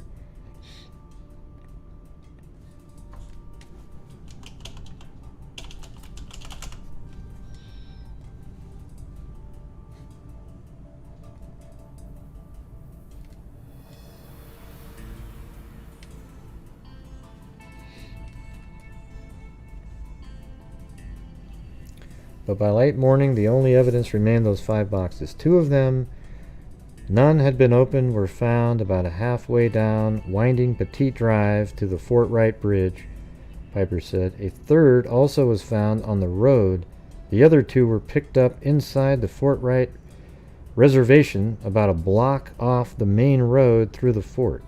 The girl's father, her parents, are divorced, arrived in Spokane from Milton Freewater, Oregon, just before search was halted. Let's see. In the 4th grade, there were some hope that perhaps the girl's dogs would pick up her trail. The scene at search headquarters surrounding Piper's car was one of constant activity. I mean, this was a huge story actually back then. You can see it in the paper. Here she is right here. Frantic hunt goes on for Spokane Girl 9. So there she is. And here is another image from the search. See, I don't know what it is, but I love these photographs back then. Unbelievable. I mean, just look how weird that is. I mean, nothing looks like these. You know, even though there are black and white, you just don't get... I don't know if it's just people are different or what's going on, but look at this. I mean, that would be such an awesome one to have framed on a wall or something. You know, it's just 1959. Okay, then March 13th. Search party Combs River area for missing Candace. So there's some more photos right there. I guess that's her in that picture with her mom. You know, people scuba diving looking for her in the water. The child's mother stays by the phone. Elaine Rogers paced the floor of her 4-room walk-up apartment at W2 West 2106 and a half Mission. Let's see if I can find that. 2106 Mission. Oh, there it is. 2106. There it is, right there. Okay. So right here is, I think, her house. 2106 West Mission Avenue.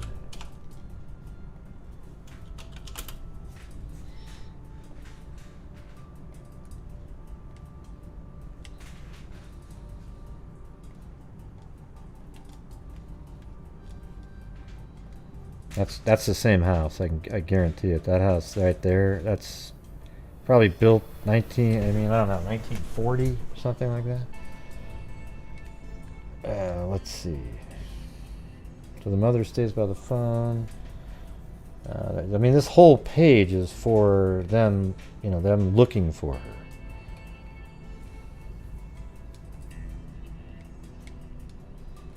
And then on the 23rd. So the last one was the 8th of, so it was 6th, 7th, and 8th were those articles. And now we move on to the 23rd. And long search for Candy Rogers ends in Pine Forest. And is that what it's called? Pine Forest? Let me see if that's a name, because it had a capital on there.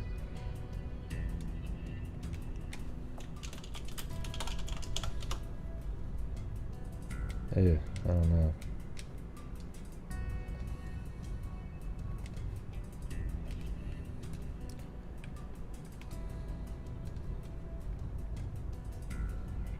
Yeah, these two kids here found the body. They actually found her shoes first. Well, they found their shoes. These two shoes, and those shoes led police to finding her body. So the shoes were found Saturday by Airman Richard A. Bergen, 21, left, and Howard S. Lawrence, 19. Deputy Sheriff Boyd Cole examined the spot where Candy's body was found. It was concealed beneath pine needles about 150 feet off the Old Trails Road. Oh, okay, about 7 miles northwest of Spokane. Okay, let's see. 150 feet off of Old Trails Road. Where's that?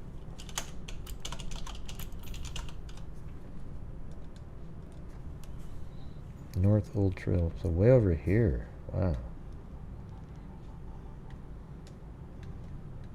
And they said about 7 miles.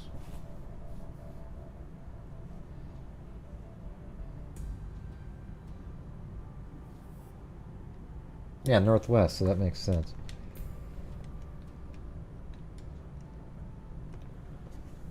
Seven miles northwest of Spokane, but Spokane was probably way smaller in 1959. I mean, I bet you it wasn't even close. I bet you there was just a city right here. So I'm going to go from, let's see, from right there to here. That's 6.3 miles.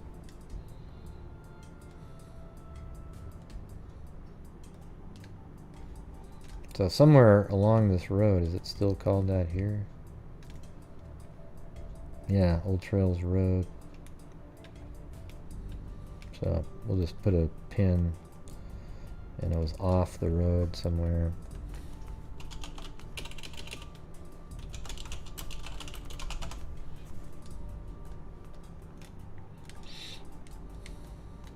Alright. A community shared the grief of Candace Elaine Rogers' mother, father, and grandparents today. With them, it asked why and who had killed the bright-eyed, blonde-haired 9-year-old. 16 days after the disappearance of Candy, Candy was found yesterday morning the victim of a strangler who criminally assaulted her. So she was sexually assaulted and strangled. Who then covered her body with brush and pine needles and left it in a wooded area off the Old Trails Road. Let's see. Nearby are some high cliffs, hideouts of woodchucks. Let's take a look at this.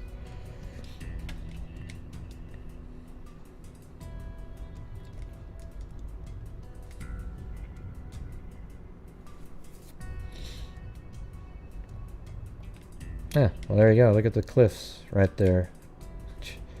I think we just randomly have the exact, general area. Like, she was found in the woods back here. But is it really random, So look at that. There's the high cliffs.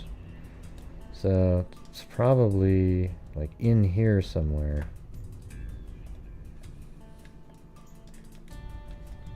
Interesting.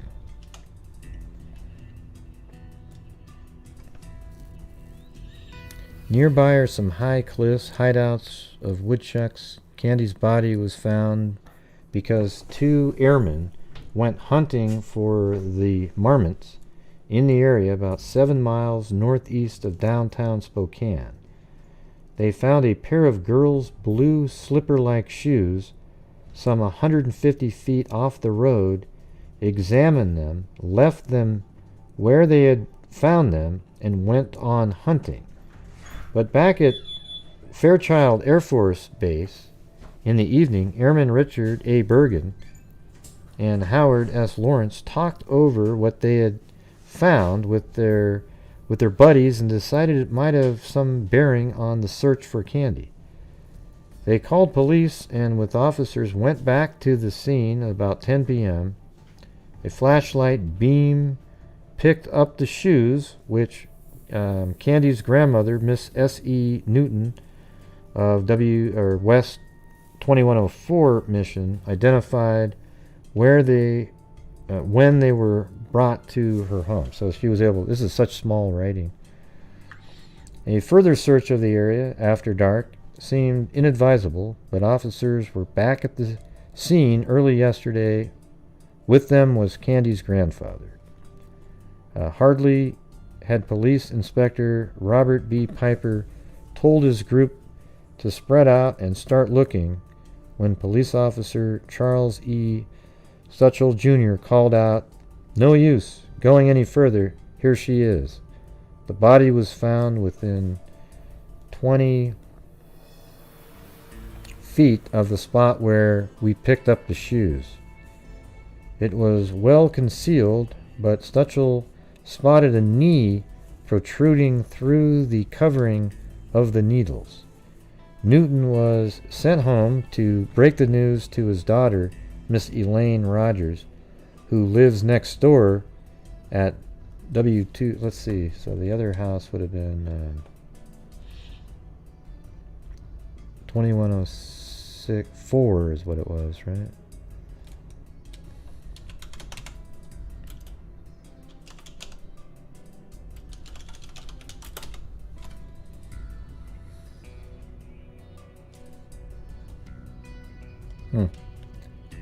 So, I don't know. Apparently the grandparents lived right around the same spot, but hell, I don't know. This whole area could be totally different now. But the house looks old, at least 1950. The body was taken to the hospital for an autopsy. The autopsy also indicated that, where does it keep going? That Candy was slain very soon after abduction. Probably there was food in her stomach that she had eaten.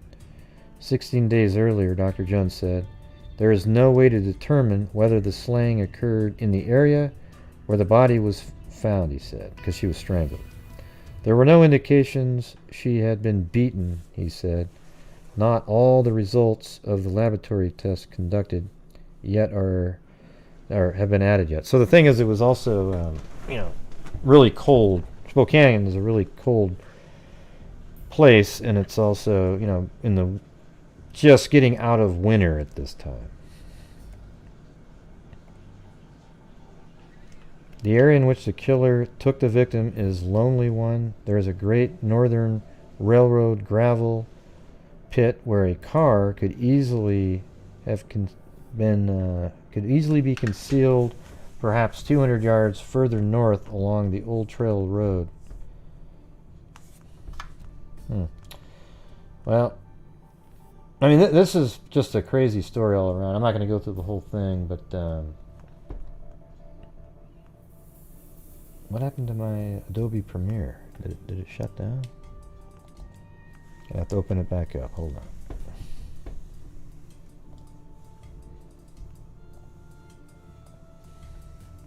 Oh, what was that poll from earlier?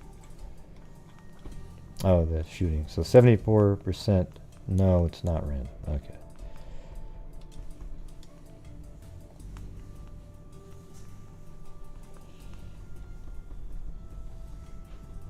All right, here we go.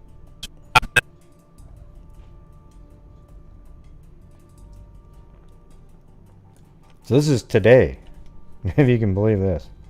Since 1959, they actually solved this damn case, if you can believe it.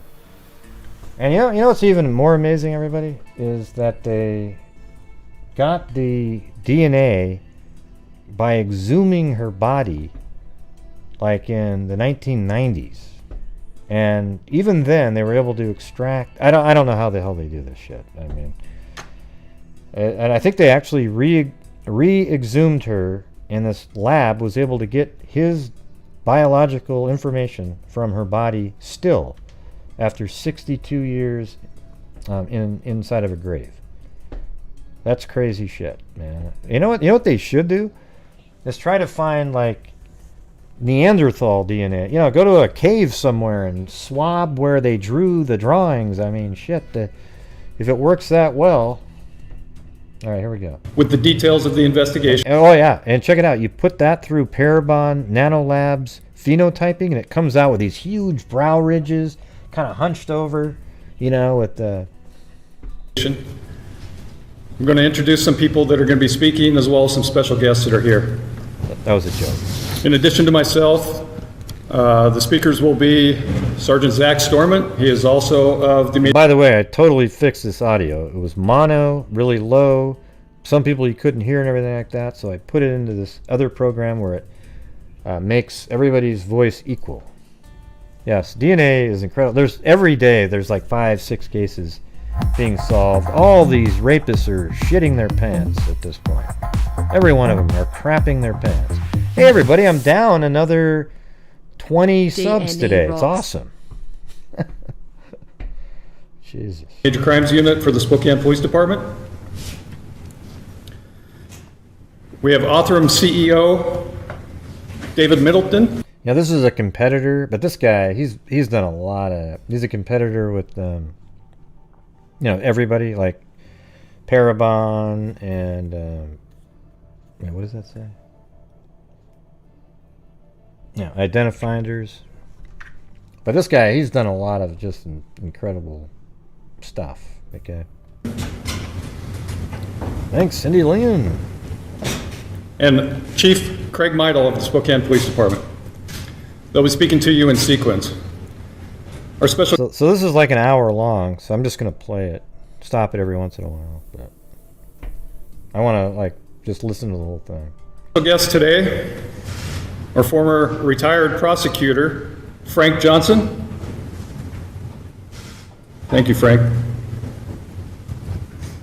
Frank was a young prosecutor at the time that this terrible tragedy occurred and worked closely with the investigators at the time. Wow. We also have retired Captain Richard Olberding. Thank you, Captain. Captain Olberding was a young patrolman working graveyard. He was held over at the end of his shift, and he was one of the 2 officers that actually found Candy Rogers' body. He mentioned... Well, yeah, the killer, he's been dead for, decades, but they figured out who he was. And I think that's worthwhile, Who gives a shit? Now you can just tarnish his stupid ass name for the rest of his life, forever in the history. He won't, not for the rest of his life, he's already dead, but throughout history, he'll be known as a child rapist. Even though he doesn't know that, the world will know it. To me, that image still haunts him to this day.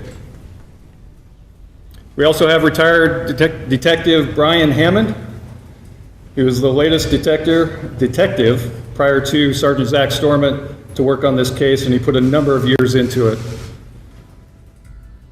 In addition to those 3, we have Washington State Patrol forensic scientist Brittany Wright.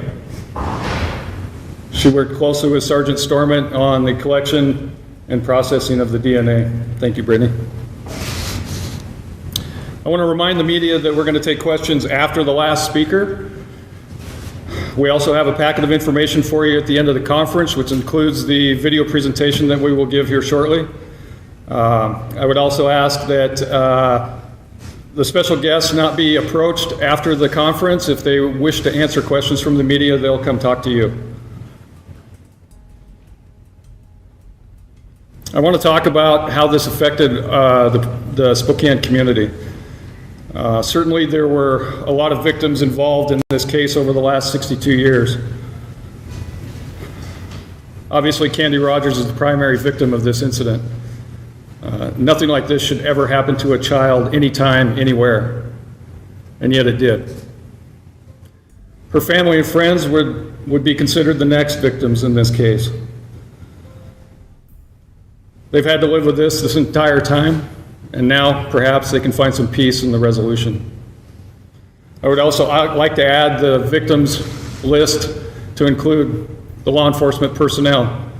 We had 3 generations of law enforcement personnel that worked on this case. And from my personal experience, when a case goes unresolved, it leaves you hollow. Fortunately, we can put an end to that as well. And lastly, we have a new victim. That would be the perpetrator's family. His children, his spouse, his distant relatives also have to now deal with the pain of what happened and how evil this incident was. And lastly, I'd like to speak directly to those individuals that perpetuate these types of heinous crimes. I want you to know that we will find you, that we are tenacious, that we'll never give up. In life or in death, you will be found. And now I'd like to introduce Sergeant Zach Storman to talk about the story of this investigation.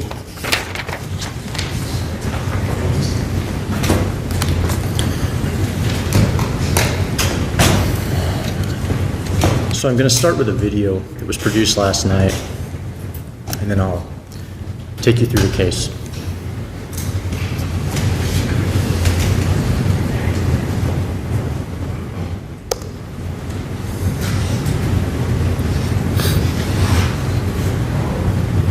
A little girl, just 9 years old, out one late afternoon in 1959 selling campfire mitts, never to return. What happened to Candy Rogers? Who killed her? For 62 years, there have been plenty of tips, suspects, speculation, but until now, not one conclusive, viable suspect. This is kind of the case that's been the giant logjam for cold cases in Spokane. It's been I keep saying it's the Mount Everest of our cold cases, the one that we could never seem to overcome, but at the same time, nobody ever forgot. Indeed, the disappearance of Candy Rogers rocked the Spokane community, and for decades remained a most talked about, investigated, and haunting case. Candy lived here in this West Central neighborhood. Her apartment was here, where the community center now stands next to Cannon Park. On the night Candy disappeared, and for an agonizing 16 days afterwards, an entire community would gather to search for her. They would find 6 boxes of campfire mitts, but no little girl. At the same time, nobody ever forgot. Indeed, the disappearance of Candy Rogers rocked the Spokane community, and for decades remained a most talked about, investigated, and haunting case. Candy lived here in this West Central neighborhood. Her apartment was here, where the community center now stands next to Cannon Park. On the night Candy Yeah, let's see if that was right there. Is that the community center?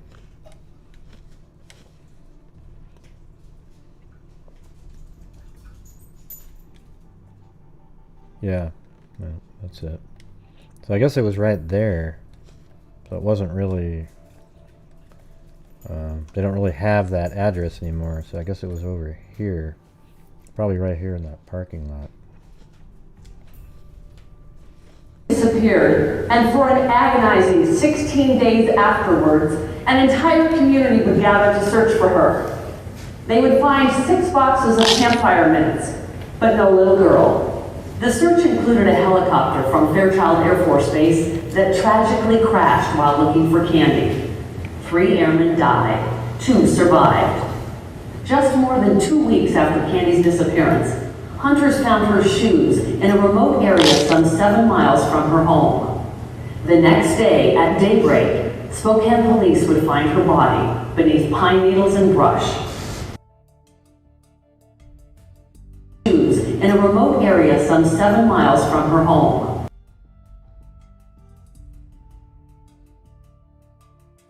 There we go. Look at that. You can see it. Let's do it. Let's see how close we are. I can see the spot right there.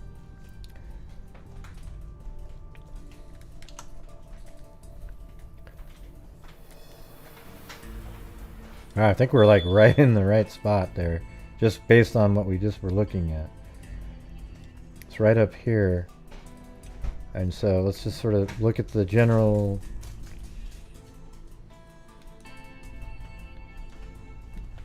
Okay. So that is right there. I can see, you can kind of see right here. Oh, you guys can't see shit. Hold on. There you go. See, you can see that shape right here. This thing right here. That looks like the same one. But that's years ago. Then it goes up. So I'm not in the exact spot because from here, it's basically, it goes like right over. It's weird because it's smaller.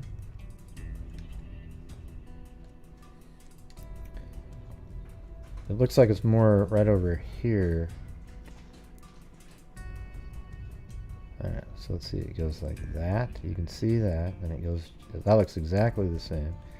But it's actually, from there, it appears to be more right over here. Oh yeah, I see this is right there. See that? Then we've got that area, and then it's just kind of like right here. I have to move that right around in that area. Yeah, and let's see, is there still the high ridges around there?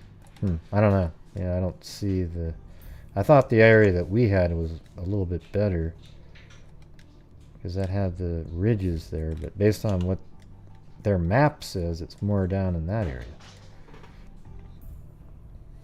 Alright.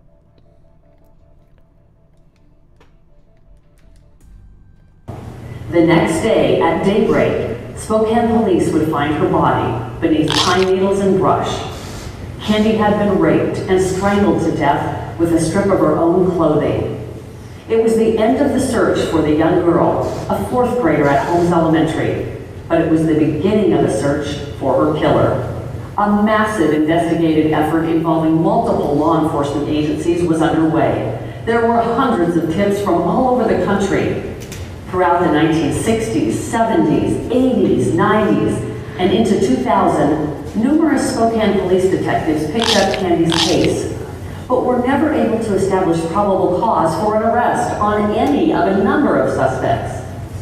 Then, 2021, Sergeant Zach Storment of the Spokane Police Department submits a DNA sample from Candy's clothing, preserved for 6 decades, to a forensic genealogy lab, and gets a list of 3 suspects, Spokane brothers, all now deceased. We are very fortunate. You don't think that's crazy? That they preserved DNA from her clothing for 62 years? I mean, God, that is. The detectives that came before us and everyone that handled that evidence did a good job preserving it so that we could be where we are today with it. While that well-preserved DNA produced 3 suspects, detectives still had much work to do. As advanced, as incredible as that science is, at the end of the day, it's still a tip. They give us names that are related to the sample. And in this case, it was very narrowed down. They did an incredible job getting it down to a small group. In that small group was John Ray Hoff, the only brother who had children. Hoff committed suicide when his 4 children were young. To further the investigation, Sergeant Storment would have to connect with Hoff's children. How much you want to bet that he assaulted one of his own kids and that made him feel some sort of guilt and he blew his brains out? 2 years after the murder, Dr. Caffey got the phone call from Sergeant Storment several months ago, relaying that he thought she might have information on a cold case murder that would be helpful.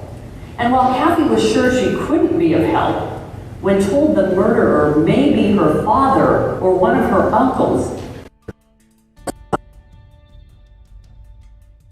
What's wrong with the eyebrows? They just look like eyebrows. That's a pretty good sketch. Looked just like the person. Although, why would they need a sketch? How would they even have a clue what somebody would have looked like?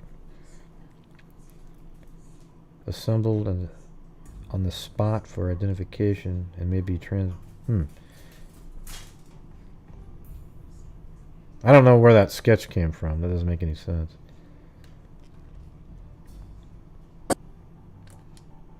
That he thought she might have information on a cold case murder that would be helpful.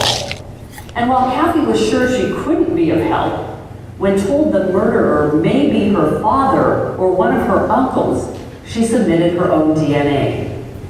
Testing showed Kathy's DNA was 2.9 million times more likely related to the suspect's DNA profile than the general population, bringing detectives closer to the killer. What's the public expect of a police department when we're not going to have court, when there's not going to be a judge or jury that decides this? I think the obligation on law enforcement is to achieve the highest level of certainty possible. So detectives went after that next level of certainty. They obtained a search warrant, exhumed Hoff's body, and tested his DNA. The results were astonishing. Hoff's DNA was 25 quintillion times more likely to match the DNA profile developed from Candy's clothing than DNA from any unrelated person chosen at random in the U.S. population. The testing was a one-on-one comparison of the DNA from Hoff's body and the DNA recovered from Candy all those years ago. Certainty starts to sink in for Hoff's daughter, who was just 9 years old when her dad took his life, the same age as Candy when she was killed. When you finally realized it was your dad, what went through your mind? Disbelief, but not that I didn't believe it, but it's just, it takes a while for it to like sink in. And anger, sadness. By that point, I had already looked up, someone that was a little girl murdered in 1959, so I knew who it was. It's just really sad to find out that someone that, not even that it's just your dad, but just someone in your family could do something like that. And he committed suicide. I had lived most of my life thinking he did it because he was very depressed or something, and now I think, no, he was evil. He was evil, and there was an escape away from it, but he got to die with people thinking he was an upstanding man, and he wasn't. While Sergeant Stormont had the unenviable task of telling John Ray Hoff's children and wife Hoff was responsible for Candy's death, he also delivered the news to several of Candy's few living relatives that the murder case was solved. While the news was welcome in a bittersweet way, it also triggered emotions and memories that have been extremely difficult for Candy's cousin. I feel like Candy's loss was just a horrible loss. She was so cute.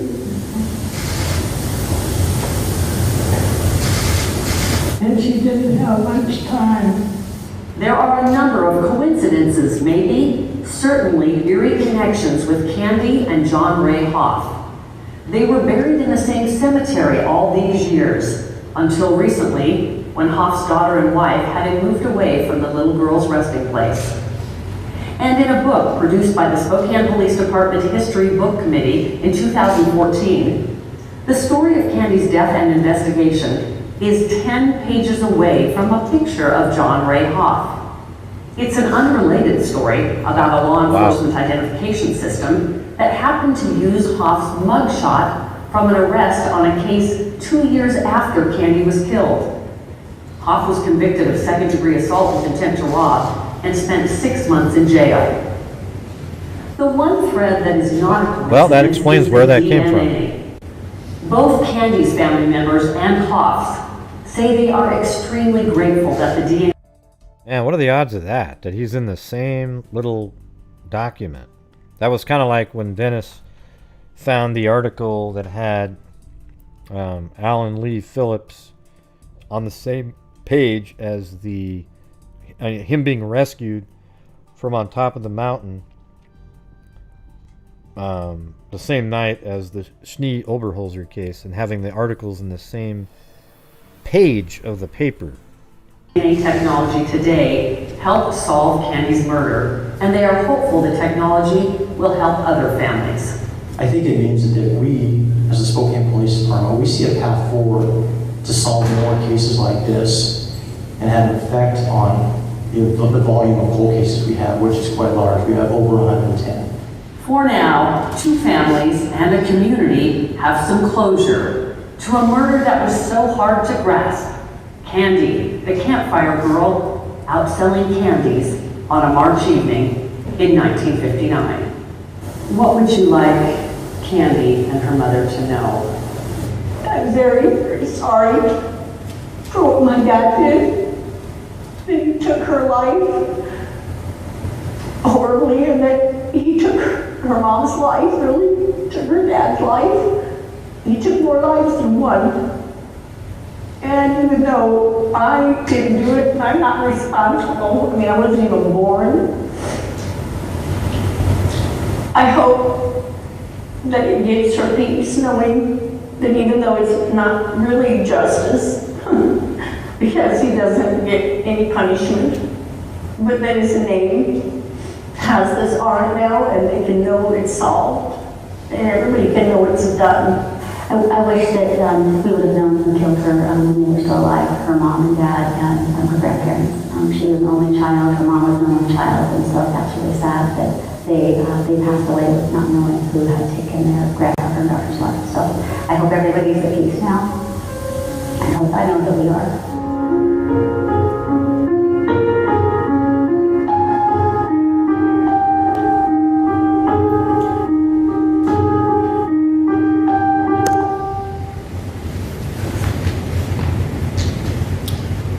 All right. Bear with me, I'm kind of a pacer when I talk. Again, my name is Zach Storm, and I'm a sergeant with the Spokane Police Department. Even though this has been 62 years, this is still a very emotionally charged case. And we saw that last night. We've kind of battled as to how to release this massive case.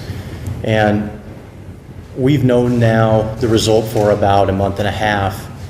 But as those days have progressed, more and more people have known. And for the people out there that knew Candy and were considered her a friend or a classmate or a cousin or a relative that didn't get a personal introduction to the case from me, I'm sorry for that. But we did the best we could with what we had, and the fact that this case is just a monster. Even though this happened 62 years ago, there are a lot of people still living in Spokane to live through it, and for them this is a vivid memory.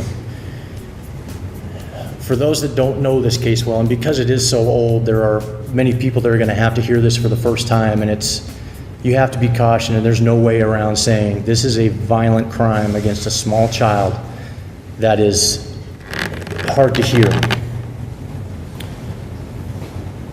For Candy, she did not make her 10th birthday. She was born on July 13th of 49, and she was described as small for her class size, only 4'4". She lived in the west central neighborhood of Spokane, Washington, which you can see on this map. 2104 pictured here is the home of her maternal grandparents, Stanley and Lita Newton. Candy lived next door. This is actually a grocery store with an apartment above. She lived upstairs there with her mother, Elaine. Stanley and Lita Newton were a big presence in the girl's life and a big part of raising her.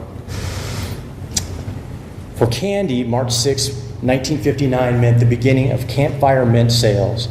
Candy was not a campfire girl, but was aspiring to become one. She was a member of the junior member of that organization called Bluebird Girls. Candy got out of school at Holmes Elementary at the normal time and headed home. Towards her house, but stopped along the way to pick up the mints that she would sell. She was such a little thing, they could only give her 7 boxes. She carried them in a little cardboard carrier. And people described her having quite the arm load, making it her way back to the house with her school books. But we do know she made it home. Her grandma talked to her for a period. She went out in the yard and played with her dog for a while. She's described as eating an oatmeal cookie. She then went next door, went upstairs to her own apartment, where she visited with Elaine's friend, Betty. And Betty actually offered to buy mints from Candy. But Candy was following the rules, and the rules required you cannot sell mints until after 4 p.m. So she then set out into her neighborhood.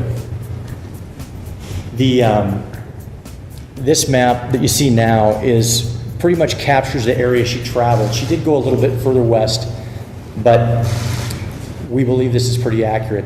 This is a picture from a GIS photo. Yeah, I was reading in one of the articles how it changed everything. This whole case changed everything.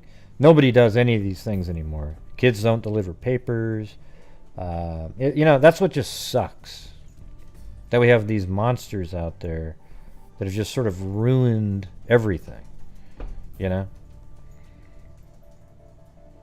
mean, it used to be where you could just do those kinds of things and nothing happened to you. But there's monsters that show up, and then every time it happens in a small town, it shuts that town down, and now everybody's afraid, and it's like a cascading effect all over the country every time it happens. And then we're all just like, ooh. There's going to be a point where when you go grocery shopping that you're going to have a leash to your kid, that's and at first the leash won't be good enough because somebody will break the leash. So then they're going to come up with these titanium belts that you wear that are locked on with another titanium chain that leads over to the child around his waist, and then there's no chance that somebody, it just gets more and more and more. It's crazy. Taken in 1958. We're fortunate to have these maps, and it's really just coincidence they were taken at the time. I think the next GIS maps were taken in the mid-60s or so. So this is pretty accurate to what West Central Spokane looked like at that time. We do know that Candy did visit quite a few doors that day. This is one map, one of our efforts to try to draw the route Candy took. And there's a lot of challenges in making a map like this. One is we're tracking the movements of a 9-year-old and trying to follow her logic. And it's not that she doesn't have any, it's just we're not sure what she was doing. The other part of this is before the age of having cell phones and electronic devices everywhere. So people who tried to estimate the time Candy was there really had to use TV programs and a best guess. So we have a wide range of half-hour increments. The other part of this is this neighborhood is flooded with campfire girls and bluebird girls selling mints at this period. Many people believe they saw Candy but are not certain. Others are certain and are probably wrong. There's reports of Candy selling mints all over Spokane that are just not accurate. At the end of the day, the detectives really have to rely on people who had children who knew Candy who were at the home when she visited that door. And we'll get to this a little further down the line, but I want to draw your attention to the bottom left of that screen. Everything we discuss, and that's going to be a recurring theme in my presentation here, is the concept of certainty. If we had 10 different people go through the case file and drop this map, it's going to look different, just because of those variables I talked about. But myself, having read this and gone through it many times, I believe Candy is reasonably alive at 6:30 p.m. on the 2100 block of West Maxwell. So one of the hard and fast rules that Candy. Hey Richard, I haven't had my hair cut in like a month and a half. I'm gonna go get one soon, but hey, thanks. Had in her home was that she was supposed to be home before dark all the time. That didn't have to be told to her every night. Darkness on March 6, 1959, and every year, of course, falls at 5:42 p.m. We know that Candy's alive at this point because there are people who knew her that confirm this. So she wasn't home on time, but her family became concerned. So by about 6 p.m., God, what a cool press conference this is. I mean, this is how they should all be, where by the time you're done, you know the whole story. Grandpa Newton and friends and neighbors begin looking for her. Mom begins looking as well. And this quickly grows into a bigger and bigger search. Eventually, police are notified, and Spokane Police Department officers and Spokane County. Yeah, maybe we can all just sort of focus in on what they're saying. You know, wouldn't that be more interesting than talking about brownie stories and bluebirds? County sheriff's deputies and civil defense volunteers respond to the area to begin looking for candy. The man pictured below is Inspector Piper. He was a central part of this search for the 16 days that followed looking for candy. I believe an inspector at that time is probably the equivalent of a lieutenant. I'm not sure about that. Of course, we know candy was not found, and by 9 p.m. that night, campfire mint boxes were being found along Pettit Drive, and I'm going to refer to this map over here. Again, the reference to Candy's home. The green dot represents where Inspector Piper set up a roadblock that night and sort of a command post. The orange dots refer to my best efforts to place where the mints were found. Unfortunately, I can't be very accurate in that, and I again go back to the concept of certainty. That's my best effort. All right, let me. So this is where the boxes were found. Is that what they're saying? Hold on. My best efforts to place where the mints were found.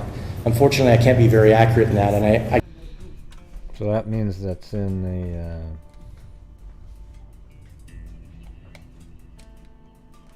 God, I think it's way down here. This one, right? Yeah. Yep. So he has those mints.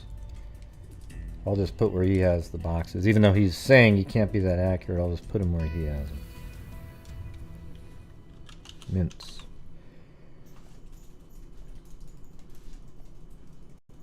So one of them right here-ish. Yep. Other one right in there.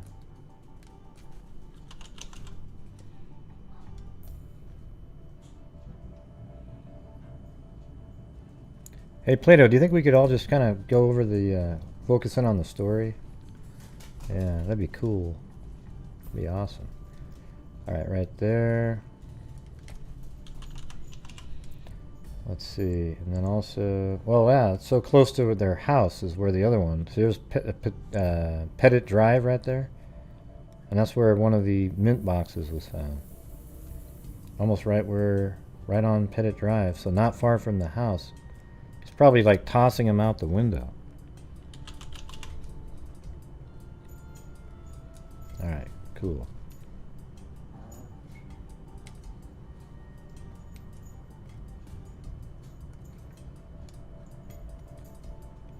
again go back to the concept of certainty. That's my best effort. But they do indicate a path that she's being taken. I have to go back a little bit and say that night they're not entirely certain they're Candy's mints. That takes a while to get that confidence, and they had a count to deal with. They finally found that Candy did successfully sell 1 box of mints. The other 6 were found along this route. Huh. They said and 2 I believe and 5. by that night they had pretty good certainty that these are Candy's and something terrible has happened. The cardboard carrier she was using to carry those mints was also found sitting upright along the road. It's an interesting side note that I can't add much clarity to, but the mints were found on both sides of the road. And I know that some people would like to think that Candy fought and maybe was throwing them out the window to draw attention to the situation. I don't know. I can't shed any light on that, and I don't know that we ever will be able to. This is a picture of those mints, and they're actually, the very mints are on display over here in the box, in the glass case.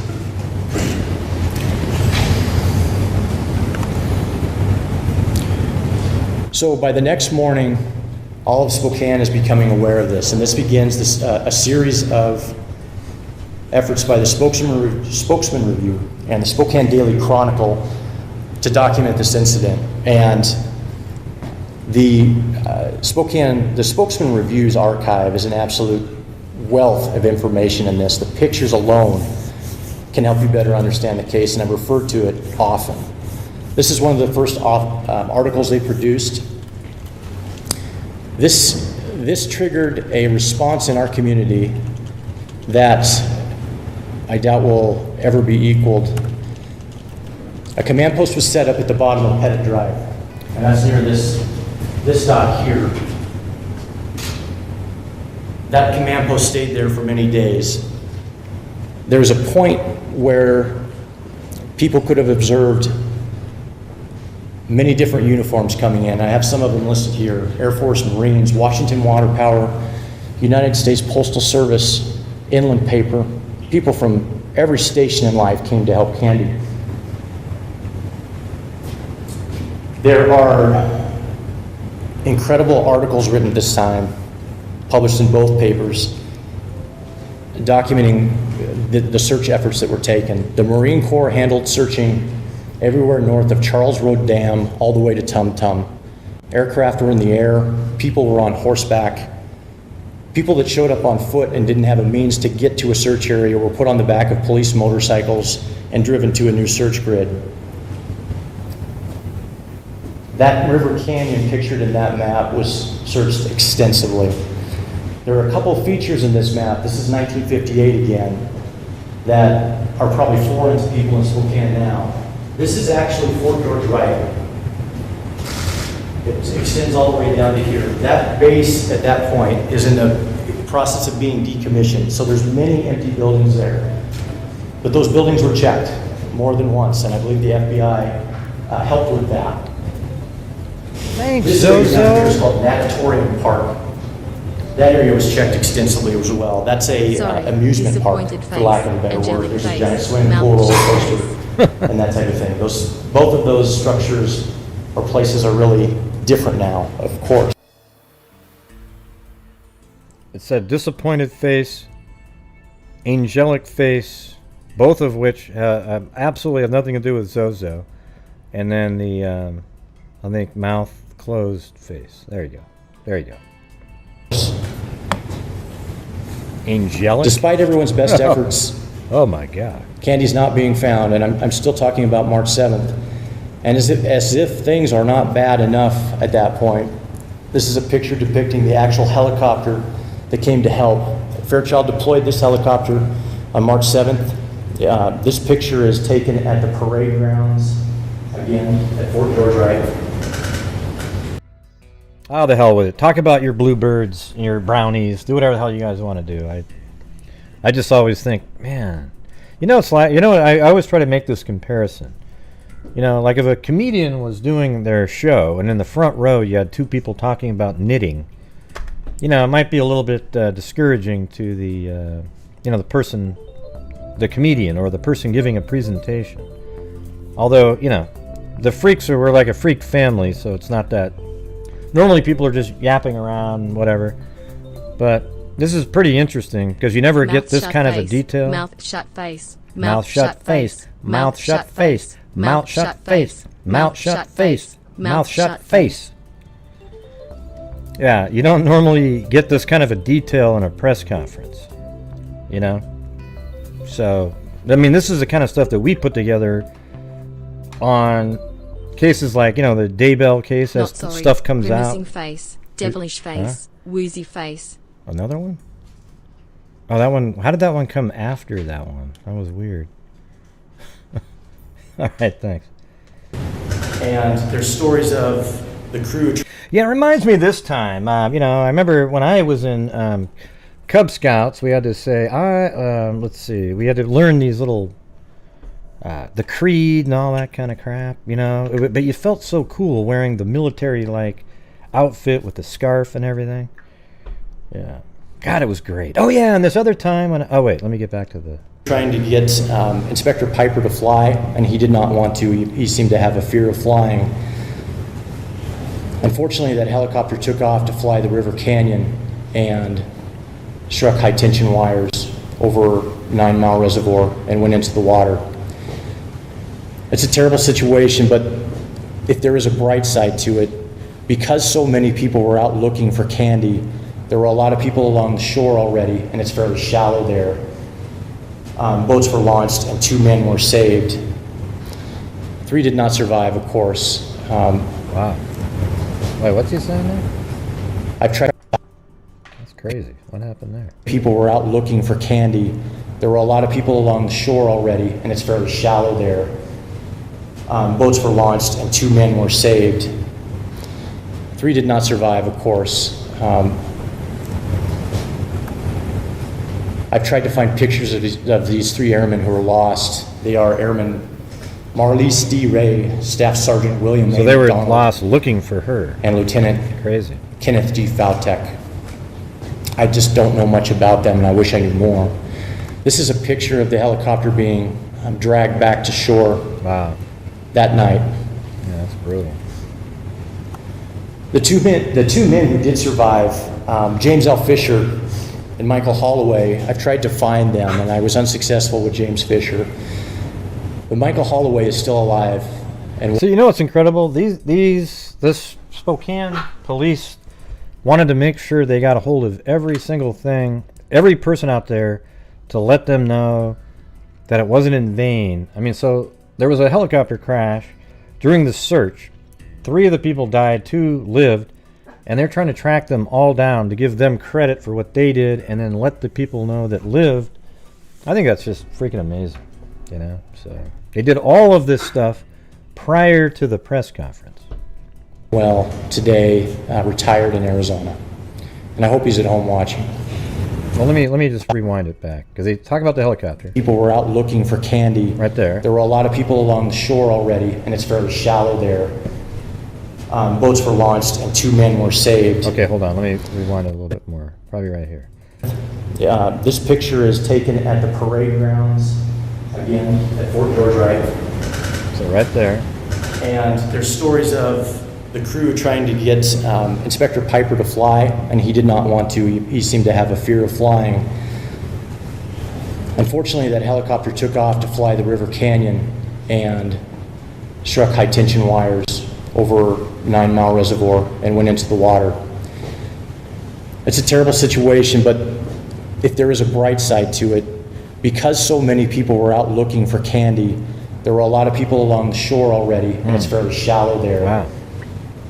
Boats were launched and 2 men were saved. 3 did not survive, of course. I've tried to find pictures of these 3 airmen who were lost. They are Airman Marlise D. Ray, Staff Sergeant William A. McDonald, and Lieutenant Kenneth G. Foutek. I just don't know much about them, and I wish I knew more. How's it going, Jen? This is a picture of the helicopter being dragged back to shore that night. I sent you an email back, Jen. The two men who did survive, James L. Fisher and Michael Holloway, I've tried to find them, and I was unsuccessful with James Fisher. But Michael Holloway is still alive and well today, retired in Arizona. And I hope he's at home watching.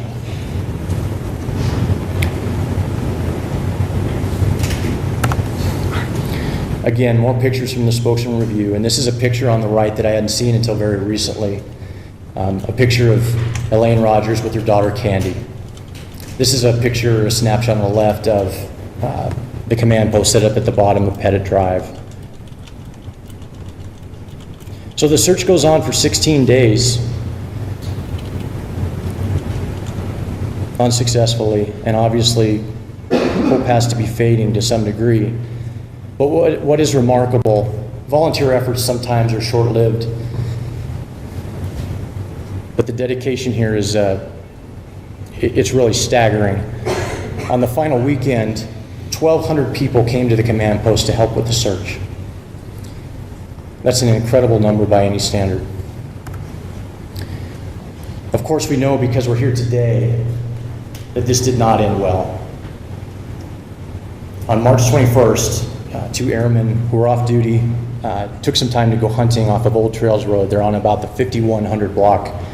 I would love to be able to have the kind of detail that they have on all the cold cases that you cover, but they just seem like, well, I know it's 60 years old, but we're going to keep it right here. It's like, come on. They noticed a pair of child's shoes placed near a tree and did not think much of it at the time. They left them there and continued on their way, eventually made it back to base, but the conversation continued. And eventually, it was suggested that we need to call the police about this because they could be related to that little girl. And of course that was done. The police contacted them, and the police arranged to search that the next morning at first light. And graveyard officers were piled into cars and taken to that area. And we have one of those men here today. Not far from where the shoes were found, one of those men noticed a knee sticking out of the brush pile, and candy had been discovered. The search was over, and of course had not ended well.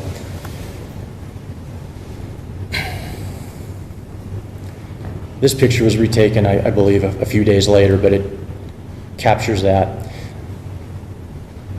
For the forensic-minded people, note the inspector and other man there holding the shoes without gloves or any type of protection. That's just a sign of the times, a different time. Yeah. So this is a map. Pardon me while I switch these out a little bit.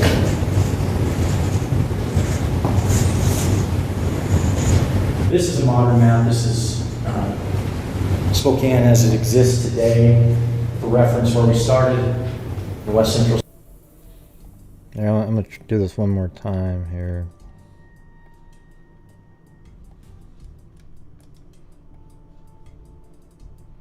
Alright, I'm going to see if I can find something that looks like that. That looks like cliffs or something there. And I have it over here.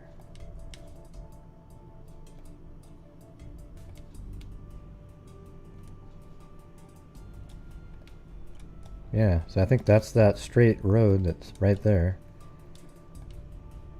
And then it comes down. Yeah, that's it. Hold on. Yeah. Ah, shit. Yeah, so it comes down, and see right there the road, and then it kind of turns and then goes down and then it shoots up again. I think that's right here. See, boom, down, then goes up again. And then we see it go up, and there's a little jog to the left and then up. There's the jog to the left and up, so I think it's higher up than I've got it. And then not too far off of that, maybe, oh, I think that might be it. Yeah, it's definitely further up than I've got it. It almost looks like it's from that little jog there. Almost, yeah, it's not quite, a little bit less than, so boom, and then like here, right in that spot.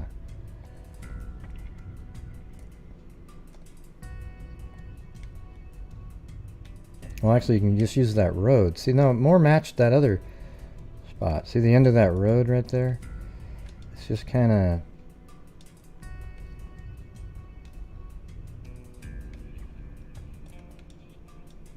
The map that they have is about like that.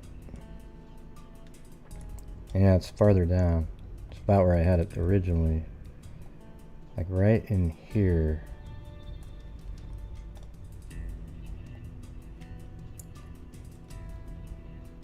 Let me go back in time and see if there's a look that looks similar to what they're looking at.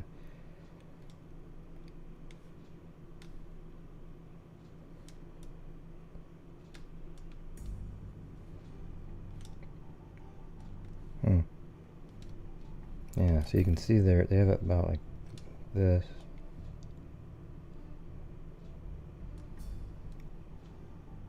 Yeah, I think I'm right in the right spot here. I think this has changed a little bit, but it was right in here. And then let's see what it looks like on the ground.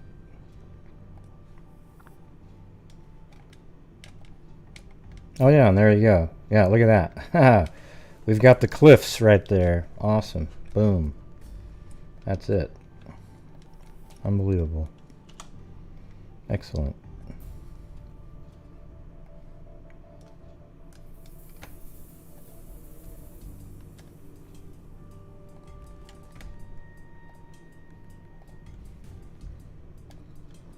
Spokane. Hold on, let me... There we go. The original command post and the spots where the minutes were found. Up here, we go to the 5100 block of Old Trails Road. And this is where Candy was found.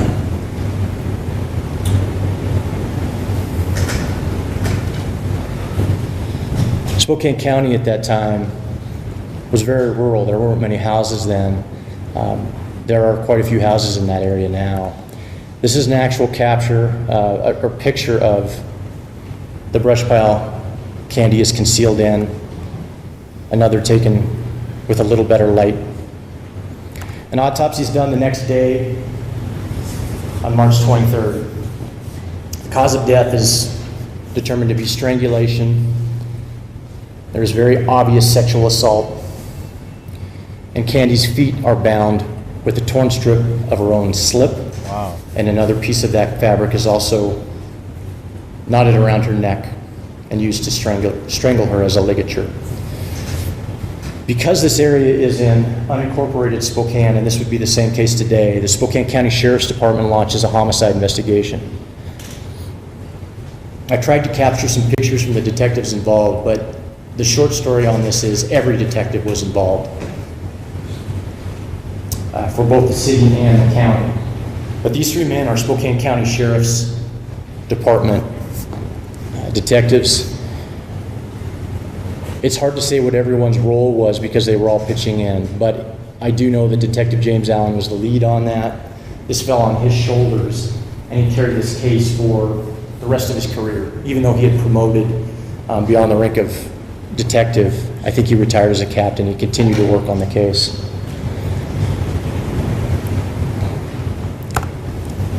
Tips come in droves, hundreds of tips. Eventually these files will become public and everyone will be able to see these. Some breaking news at this hour. I think most people would be impressed by the number of calls and reports that came in.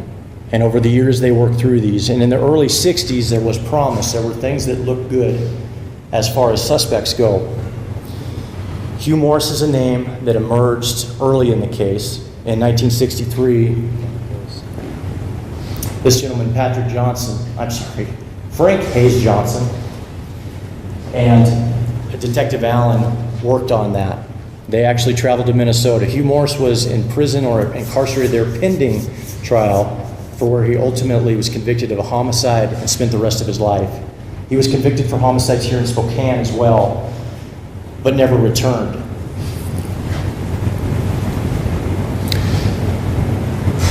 So at this point in the 1960s, he remains an interesting subject, but not a man they can place probable cause on. We fast forward to what I would call the modern phase of this investigation. The picture below is of Detective Mindy Conley. She was a major crimes detective for a number of years and a remarkable detective. She could not be with us today, but she's aware of this. Mindy began the effort to re-examine the case forensically. DNA at this point was becoming more available to us in the Spokane area, and the Washington State Patrol Crime Lab, forensic scientist Lisa Turpin made efforts to actually find what do we have on the clothing. Semen was identified, a profile was developed, and that profile was uploaded to, compared to CODIS, or entered into CODIS. No hit has ever resulted from that. But how in the hell did you guys have the clothing stored in a way where there's semen found on it's just, God, 62 years later. To this day. But there still is a benefit to having that profile, is that we can do one-to-one comparisons with subjects. People that we are interested in, we can gather their DNA and begin eliminating subjects. And that happened for the next 20 years. One of the men that did many of those is seated right there, Brian Hammond, my predecessor on this. I should have a number, how many people have been compared. I don't know the number. But Brian finished up the work on Hugh Morris. Even though he admitted to many homicides and acknowledged that he molested children, he would not admit to Candy. And in fact, he passed a polygraph and his DNA does not match. So at this point, it's not Hugh Morris. Guys, I'm actually looking forward to people that know this case, like how they did it, or have read the blogs and some of the articles that have been written, will know what I'm talking about with the grape gum. The grape gum is something I want to take a little bit of time to address as to why it took on the life it did. Any homicide investigation, including current ones, when maybe they're not going well or moving as fast as we would like, detectives, citizens alike, you're stuck with what you have, and that thread will get pulled probably more than it should, and the value of what is considered evidence will be assigned a greater value than it deserves. That is my opinion of what happened with what we're calling the grape gum, so I want to go over what that actually is. This is a picture of the jumper Candy was wearing at the time. Grape gum came from an observation made by a detective on March 23rd in 1959 during autopsy. This is what detectives do, and I'm not suggesting the detective did anything wrong. He made a note that this stain appeared to be gum and it had a grape smell to it. Somehow that morphed into fact that it is grape gum, and then somehow later on, the suggestion was that it is a calling card that the killer smeared on Candy. Wow. Part of that goes Like with a Hugh Morris, signature? who was a grape gum chewer, and why he became interesting eventually. But to skip to the end, the DNA in that material is all female.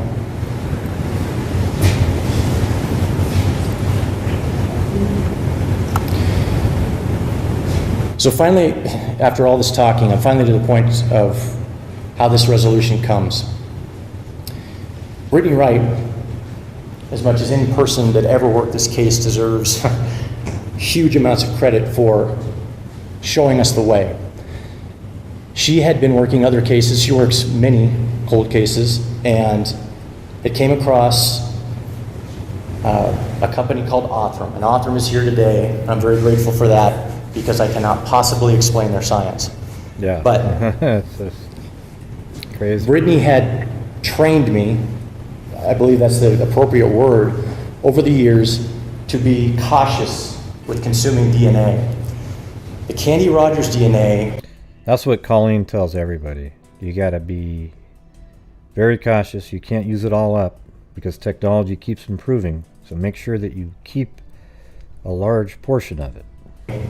Was very difficult to crack. We had tried, we presented it to another lab last year in 2020, hoping they could do it, and they declined it. They declared the DNA too degraded to work. So Brittany, I think it was February 5th, called me and said, I think we have a lab that can do this. And because I trust her, wow, I made a call to them that day, and I was also impressed. Pulling up their website, you can see they've already solved a number of cases, and off it goes. By the first week of March, Candy Rogers' DNA is on the way to Texas. When we send a case like this out, for me it's similar to a moon mission, the Apollo rockets. The capsule goes onto the dark side of the moon. That's our case, it's gone. I don't know whether they're alive or dead. I'm hoping for the best, and I hope that someday the radio comes to life. So we go on for months, and we pretty much spend the summer of 2021 working leads that still come in on this case. Even after I've known who the killer is, we still get leads. This year, while I was waiting for my Apollo rocket to come back, people called in concerned that family members of theirs might be Candy Rogers' killer. We collected DNA near Portland, we collected DNA in Sandpoint, and we collected DNA in, I believe, Hilliard. All those samples were compared by Brittany Wright, and none of those people were responsible. So finally,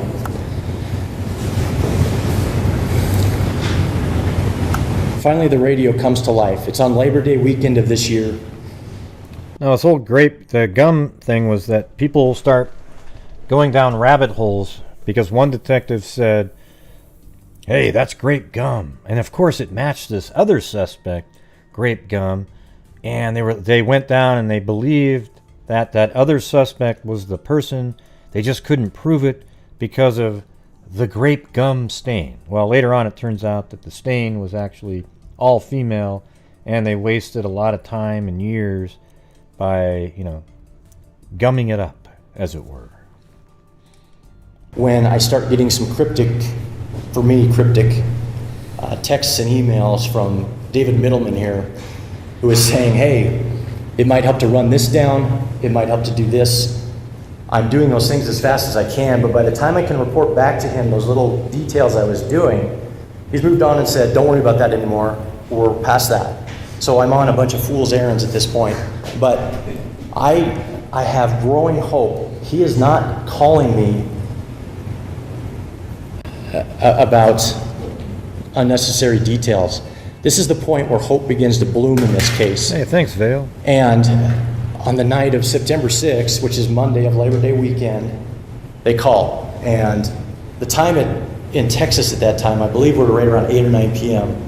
On Labor Day weekend. He's the CEO of the company calling me. I'm almost afraid to answer the phone because it's going to be good news. So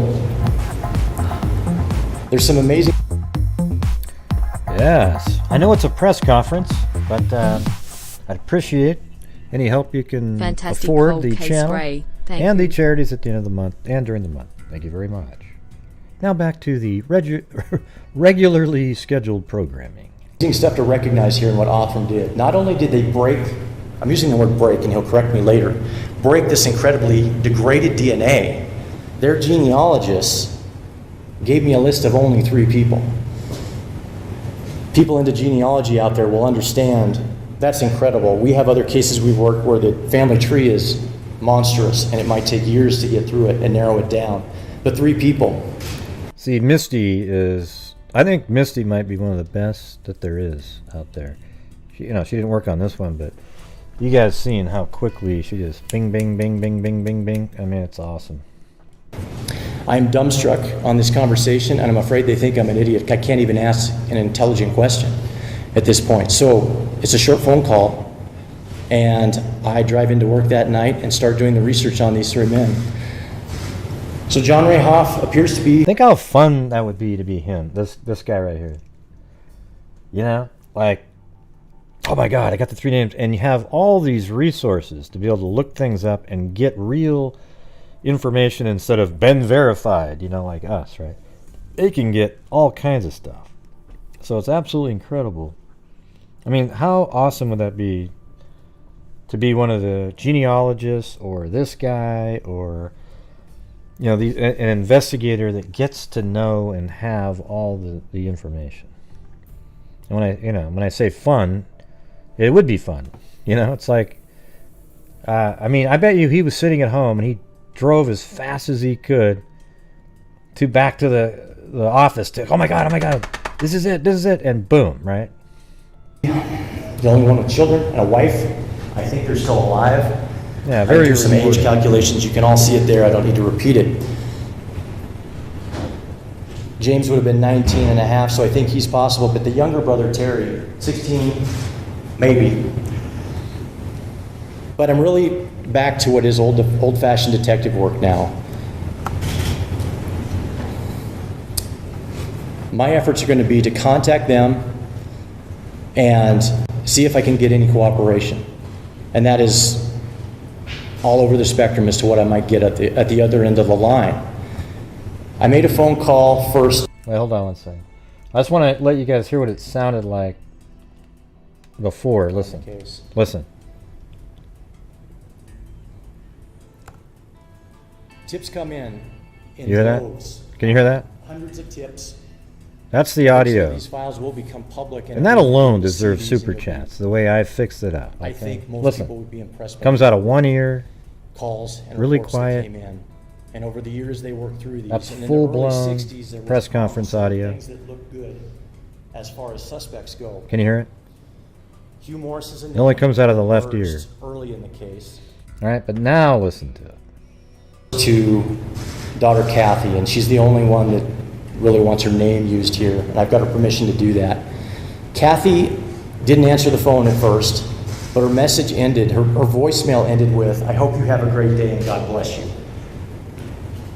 that's a good sign. That's a person who I think she at least will listen to me. So she calls back. How do you know, Zozo? And do you have a list of all these people that went missing? Without giving her much information. I just said, I'm working on a cold case and I need your help.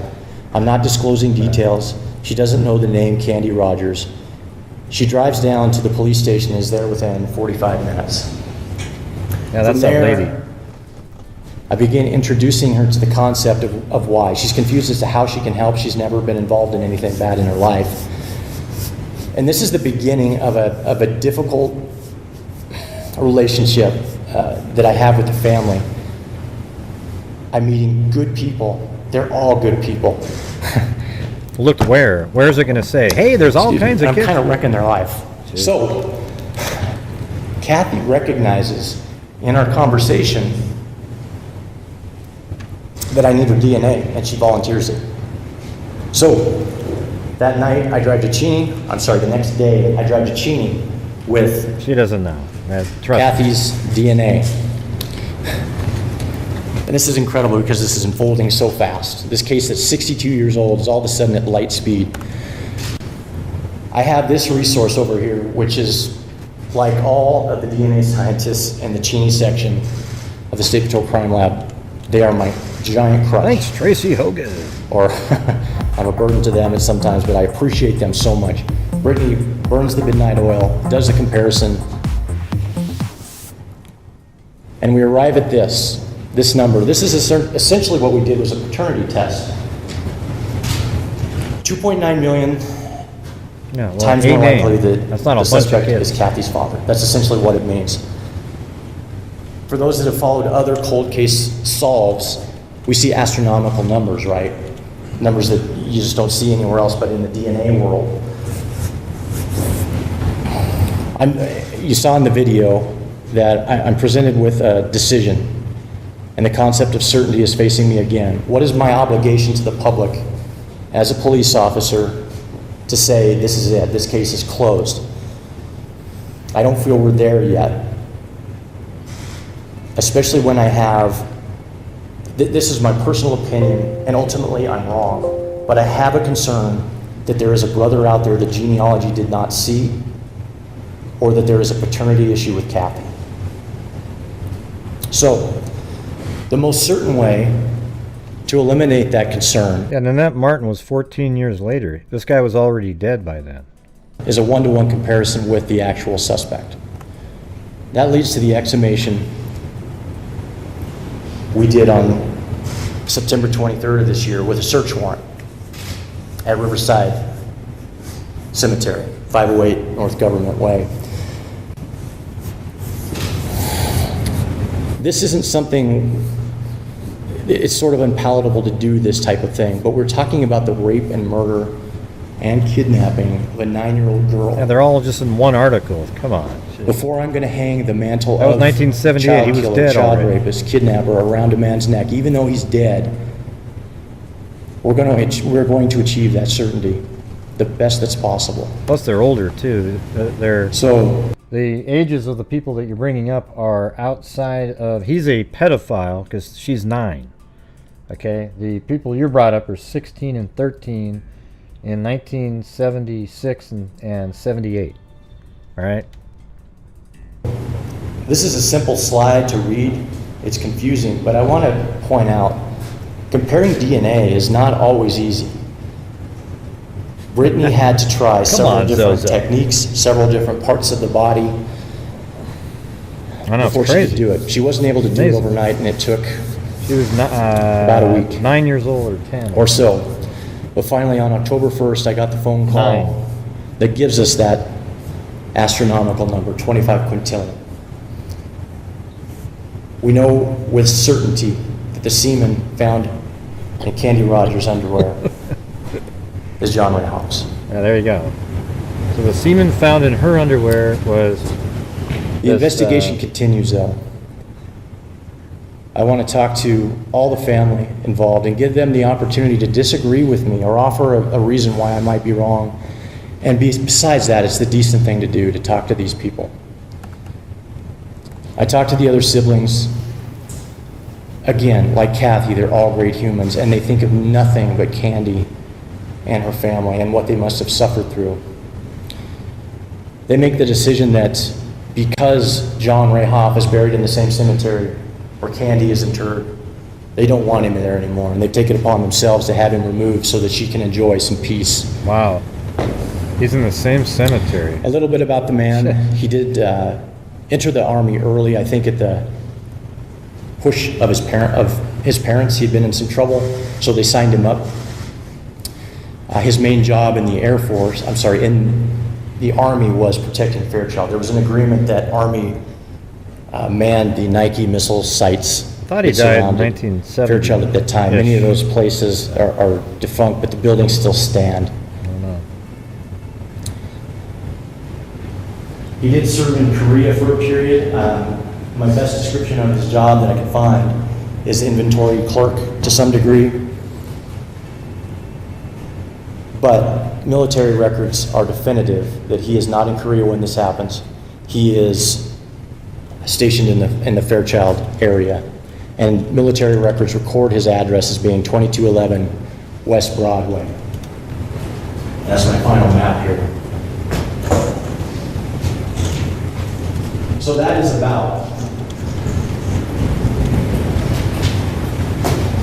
this is about 1 mile south of Candy Rogers' home, with Bell being the main route, Bell and Chestnut.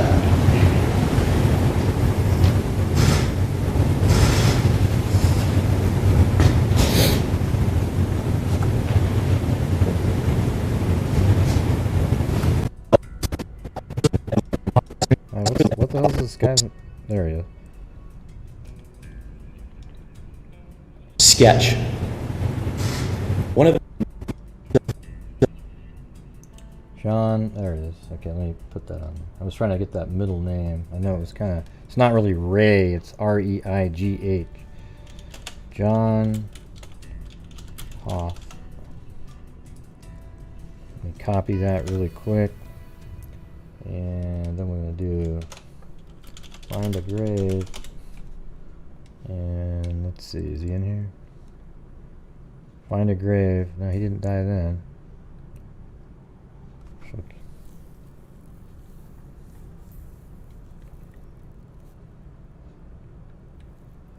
Man, he's all over the place. Alright, let me try one other place. I got this this website here. So let's type in John R-E-I-G-H Hoff, right?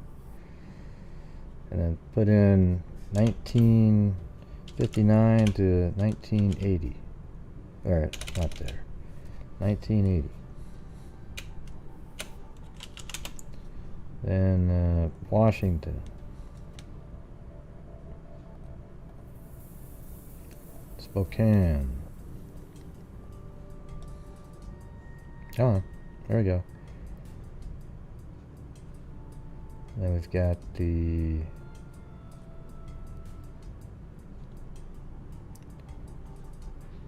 I wonder if that's that can't be him. 79. That's too many. How about the forget it.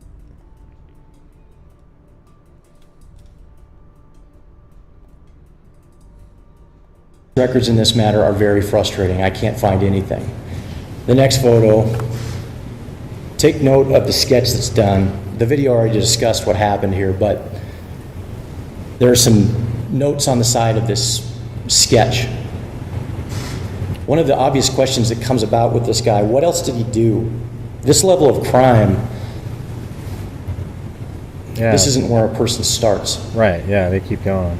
Well, it could be where he started because he's only 20. To answer that question, I'm not certain. That could have been his first one, and he kept killing. And I think he killed himself at some point. You know, it might have been after he had kids and he realized, wow, look what I've done. I've hurt these other families. Like if something happened to my kid, you know, who the hell knows? But he did kill himself, and there's a reason for that. Thanks, Jessica Schubach. Have great records, and I'm at the mercy of public sites like Ancestry.com. The Spokesman Reviews site is helpful, and myheritage.com, where we got a lot of this information. But you will see, and this is part of the packet you'll get, there are report numbers referencing other crimes he committed. The woman he accosted in Brown's addition in 1961 is alive, and she's aware of this. I didn't tell her the name of the killer, but she did survive his attack in 1961. But there's a notation on the side of that sketch mentioning a rape. I'm going to continue to look into that, but I don't know much about it. Although I thought, I think in that case, though, the girl was a little older. I think in that case, if I remember right. Right now. I know that's a question that'll come later. Because of that conviction, he was declared a deserter with the Army. He killed himself right there in 1970, right there. See? So it was just 11 years later he killed himself. So if you can find, Zozo, some other murders of children in the general area between 1959 and 1970, you might have a good suspect there. Discharged. He spent the rest of his life in various jobs. He sold cutlery. There you go. You got your answer there. What kind of job do you do? Zozo asked that earlier. He did cutlery. He worked at Western Pine Lumber, which I believe was at 200 East Jackson in Spokane. And he finally worked at the Armour meatpacking plant. He was really into meatpacking. Wait a minute. Was he in Delphi? Oh, never mind. There he received a chemical burn to his face. And his life finally ended in suicide in 1970 at the age of 31. Zozo's on the move. Look at that. She's running over there. Part of, for people that know this case, anytime you searched for Candy, this picture over here of her with the dog. Yeah. I'm a dog lover, so I'm going to end this with the dog story because I believe that was Candy's dog for a long time, and I researched trying to find the name of that dog for a long time. The dog's name is Shep, but that does not look like Shep. So to end my spiel here, credit where credit is due, again with the Spokesman Review article, this is Shep. They took a picture of Shep.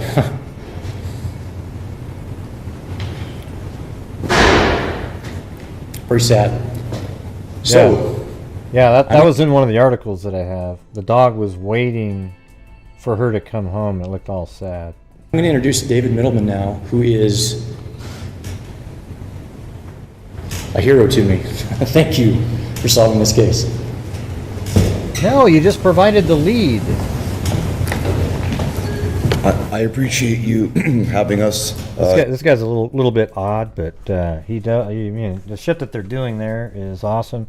To be honest with you, every one of these companies that give somebody's name back or catch one of these asswipe killers over the years are awesome. Okay? I mean, it's weird how there's a competition of, who I want to get, everybody's fighting to be able to do these because right now it's really picking up steam. Have you guys noticed how many new articles are coming out with this case solved, that case solved, this case solved? I mean, boom, boom, boom.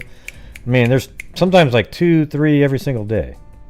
And that's because they're finally starting to test all the rape kits. If I was the president of the United States, I would try to get a bill passed that would get like $2 billion to fund genetic genealogy and backlog rape kits and just get them all tested and then put funding in place where there's never a backlog ever again, where they're immediately sent off to a lab, categorized, put into CODIS, boom. I mean, the way we have it right now is an absolute joke. And why can't we get $2 billion for something like that when we can get $2 billion for garbage and nonsense?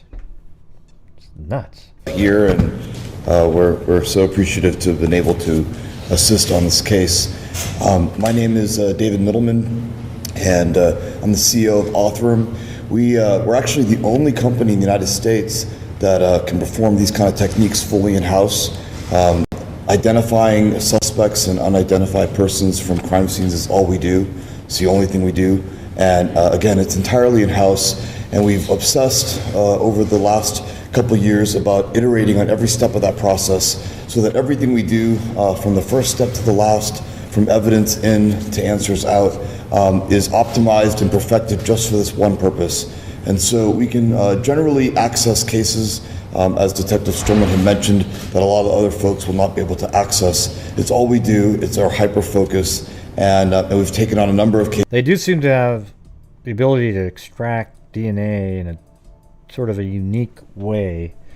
And what he's saying is they do all that in the house, and you know, but there's also labs that can do it. So really, to me, the key people, well, it is really key to be able to extract DNA from something. But once that's done, you have to have genealogists that are really good at what they do. You know, intuition, smarts, working through, shooting off in a direction on a feeling because you see what's going on, and boom, they can get these suckers solved. I mean, it's just, yeah, it's awesome. So as DNA extraction, so the FBI has some weird DNA extraction somewhere, and it just keeps getting better and better and better and better and better. And like I said, at some point they're going to find an arrowhead out in the middle of, in a cave somewhere, and they'll dust it off, and they'll get some DNA from a indigenous person that lived here 6,000 years ago. I mean, it'll be really crazy. Cases that have either had DNA that's not good enough, although bones have that. DNA quality is too low, or there's not enough quantity, and it's times like this when we can help assist in a case as serious as this one. Let me rewind it because he kind of explains what their extraction does. We can generally access cases, as Detective Storman had mentioned, that a lot of other folks will not be able to access. It's all we do. It's our hyper focus. And we've taken on a number of cases that have either had DNA that's not good enough, the DNA quality is too low, or there's not enough quantity, and it's times like this when we can help assist in a case as serious as this one with as much collateral damage as this case has had, that it makes that iteration and kind of toiling away in the lab worth it. And I guess the other thing I'd like to mention is just that. This is a case that has spanned 6 decades and so much incredible investigative work and forensic work over the years. And all that was needed to push this case over the barrier to the finish line was just a little bit of extra detail, a few extra clues that we were grateful to be able to deliver to the detective on Labor Day weekend. And so I just want to point out that if you can have this kind of an outcome for a case from 1959 with imperfect DNA, it should give hope to so many other cases. There's a huge backlog of cases involving homicide with an element of sexual violence, many of these towards women and children, and these cases are solvable. They just require a little bit more than what's currently been available over the last several years. We have technology now that could be applied.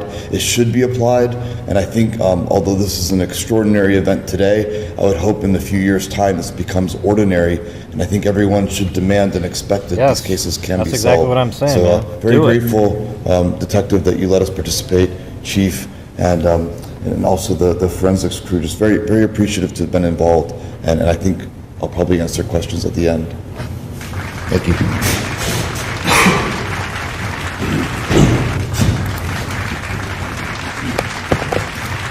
Good morning. This is a bittersweet moment for all of us, and definitely more bitter than sweet. I can't turn off the applause. We had the kidnapping of an innocent 9-year-old who was brutally and violently assaulted and murdered. 9-year-old who had absolutely no concept of evil that exists. There are few crimes. And you know why? Because evil can never be dead enough. Crimes that are more impactful to a family member than somebody sent me, what was it they had? They made a shirt that said something like, evil can never be dead enough. I think we should make one for our channel, right? I mean, don't you think? Would you guys buy a shirt that had maybe like a silhouette on the front, and on the back it said, evil can never be dead enough? Wouldn't that be pretty cool? Come on. Or a mug or something. Yeah. Now we can do all of those ones. 5 brain cells, 4 aren't working. Let's see. Is it this one? Yeah. Did you hear what I said? You know, that's just one step above stupid. 5 brain cells, 4 aren't working. You know what I could do is have like a brain. Nah, forget it. Just have a brain and have it say that on there. Murder of a loved one. That crime is exponentially worsened by the unsolving of that murder. We have major crimes detectives that are absolutely relentless in the pursuit of our murderers. We have had many hands that have touched this case, from police officers to detectives, from multiple agencies, from all over the area.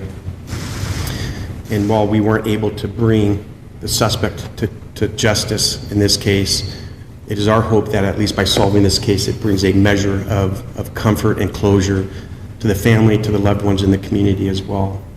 And it is just a testament to how amazing our major crimes detectives are. Every murder in this city is relentlessly pursued by our detectives.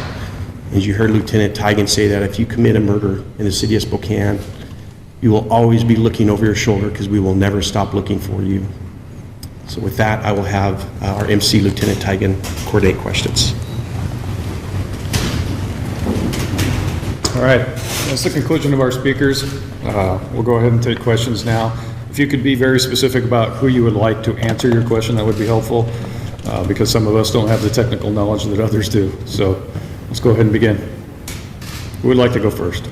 Go ahead. I have a question for David, of the DNA process and the specific process that you're able to use to test these really smaller degraded samples that other people don't have the ability to do. Did you hear the question? Yes. Okay. So I believe your question was about how we're able to access some of these more challenging. Yeah. So a lot, just to give you a perspective, when you do one of those consumer DNA tests or. Wow, hold on. Look at this crazy story that I was just looking for other cases while they were talking. But look at this weird one. This is like Elizabeth Smart or something. This is, it actually was a AP article from Santa Ana. Child missing since 1961, found with farm hands. Blonde, blue-eyed Linda Lee Riding, 6, reported kidnapped in 1961, has been found after sharing the hard life of a migratory farm worker for 4 years. Linda, a bright and cheerful girl, was found living with Ramona Doherty, 41, a full-blooded Indian. Miss Doherty was booked on suspicion of kidnapping. Police Detective Clarence Boyd said. She said at first the child was given to her. Then she admitted taking her. Boyd quoted her as saying, "Yes, I kidnapped her as a baby and took her to Oklahoma." Boyd said police have been unable to locate Linda's mother, Barbara Riding, 25, who moved from her last known address in wow, crazy. I wonder, now I have to take a divergence here to see if this ever, they ever found her. So what are we talking about here? This is, it's happened in California. An investigator said Linda was first taken to Oklahoma City, where Miss Doherty was born. They joined the farm. Okay, let me try to, so her name is, Linda Lee Ridings. Okay. Linda Lee. Man, it's weird how you just pop in to find these little crazy stories. So let's see. 1961 to 1970 in California. Come on. How do you get rid of the one? There it is.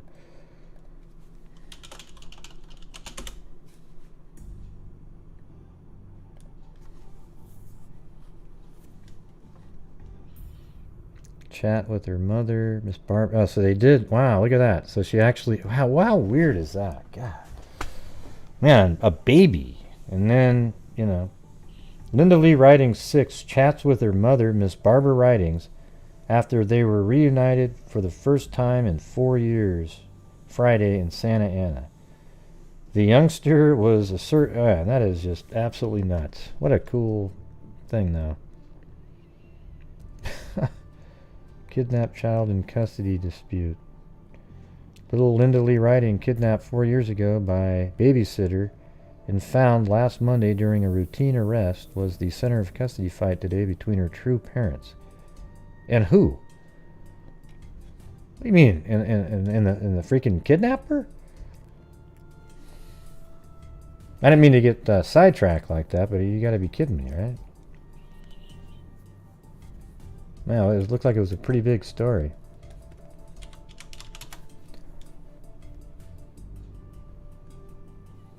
Yeah. Hold on. Yeah, let me just...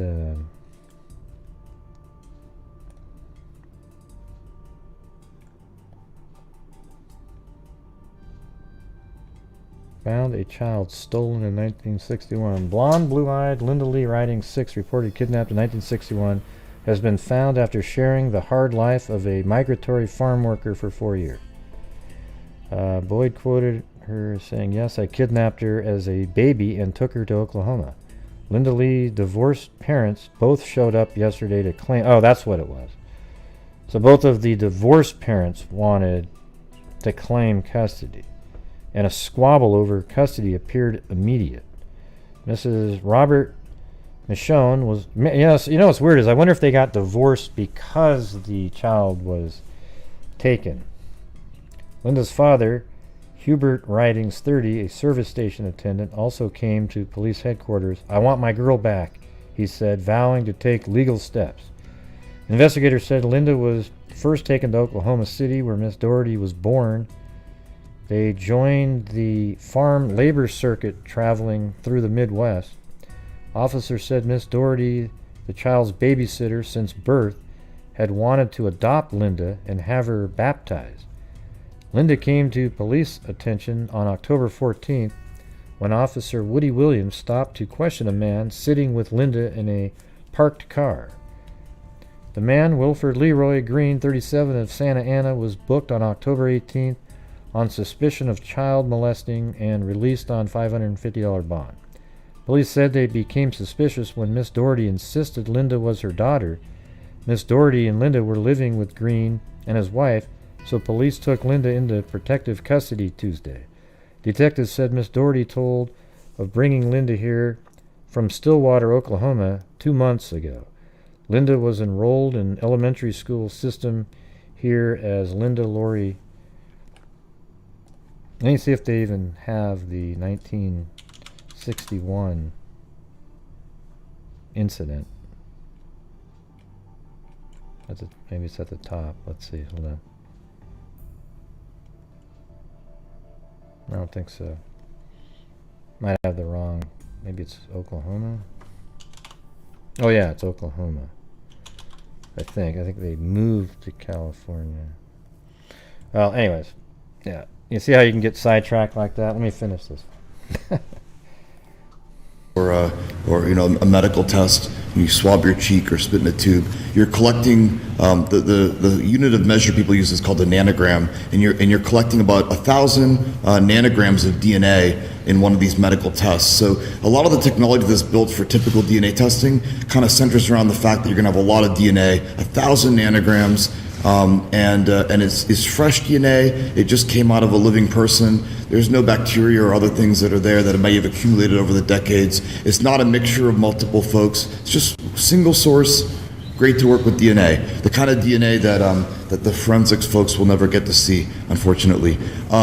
In a case like the cases that we work at Othram, we're generally given anywhere from 1 nanogram to 1/10 of a nanogram. So there's a huge difference here between 1,000 nanograms that come out of a typical DNA process and something that we're getting. So I think in 1961, when that girl was abducted, they probably got a divorce because they're, that always causes problems.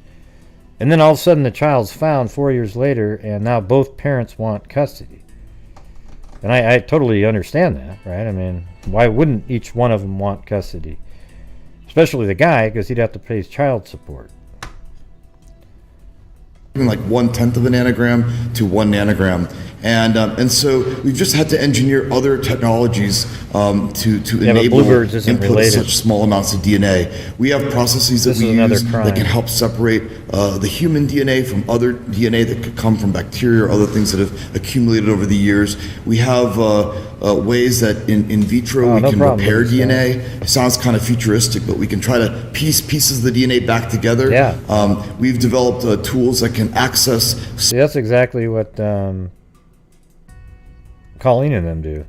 They piece it back together and they find areas like they know there's like it's almost like tree ring dating, where you can find fossilized trees and then find another fossil and then go 10,000 years back and move it all the way forward in time based on the distance between each of the tree rings in a specific area. Small fragments of DNA. When DNA gets really old, it goes from these large, nice pieces to little tiny pieces. It's like dropping a piece of glass on the floor and it breaks into little shards. But we have very sensitive tools that can pick up even the smallest shards and get information. And all of this is premised on a technology called DNA sequencing. It's something that's not widely used right now in forensics. I think it will eventually be used very widely in forensics. It took over the entire medical industry about 10 years ago, and I think we'll do the same in forensics. So just to say, lots of laboratory technique, a lot of computer wizardry as well to help sort out the data that comes off that machine to determine like what is the real DNA information versus what is the noise or error that you might see in a challenging to work with DNA. So see, this guy's over here just going, man. See, he's over there, he's making this face like, look, just watch that guy's face, like this is so crazy. Like, here, watch this. Used very widely in forensics. It took over the entire medical industry about 10 years ago, and I think we'll do the same in forensics. So just to say, lots of laboratory technique, a lot of computer wizardry as well to help sort out the data that comes off that machine to determine like what is the real DNA information versus what is the noise or error that you might see in a challenging to work with DNA. So probably more than you wanted to know, but as I had said, this is all we do, and so we can afford to over specialize and really overtune. I wonder if David Middleman can laugh. I'm just curious. Our approach to make sure that we can access quite literally any kind of DNA. As long as there's DNA, there's a good shot that we'll be able to pull some information on it that we could then deliver to a detective or to law enforcement. Sorry, one more question. Can you remind me what you said? You're the only lab in the country that does specialization on what? We're the only company in the United States that operates a lab that can perform this kind of work fully in-house. So you can drop evidence. As in Brandenburg Concerto. At our door. In this case, we actually received the DNA extract from the forensic team, but you can drop DNA evidence at our door. We can perform the DNA extraction, do all the laboratory testing, the investigative lead generation that Detective Storman talked to you about. We're the only company that offers this fully in-house, and so it's very private, very secure, and extremely accurate because we've been able to tune this process. There's no other company that can operate this from evidence to answers. Okay, bye. That's how it ends right there. Yeah, all right, everybody. Awesome. Well, another ridiculously long show tonight. 3 hours and 47 minutes. Awesome. Yeah. But actually, I thought that was one of the better shows in a while. Just really interesting stuff all the way through. And I can say it because I actually find it interesting when I'm going over it. All right. So, all right, you guys. Why don't you guys head over to Discord and talk about being brownies and bluebirds and snowflakes and whatever the hell else you want to call yourselves. And yeah.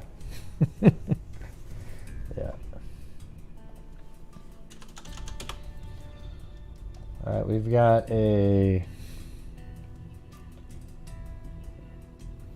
Oh, and thank you to Tracy on PayPal there. Thank you.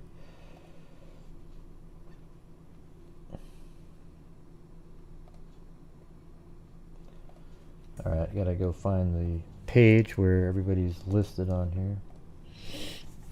If I don't have it set up correctly at the beginning, they don't all show up there. So I've got to go to the internal YouTube channel page, and you know it's really, really boring stuff. You'd probably be making the same face as that cop if I tried to explain it. All right, so here we go. Thank you to Holly Evans, JD, Kristen Cure, Mama She 13, Noel Girl, LM, Jojo Peanut,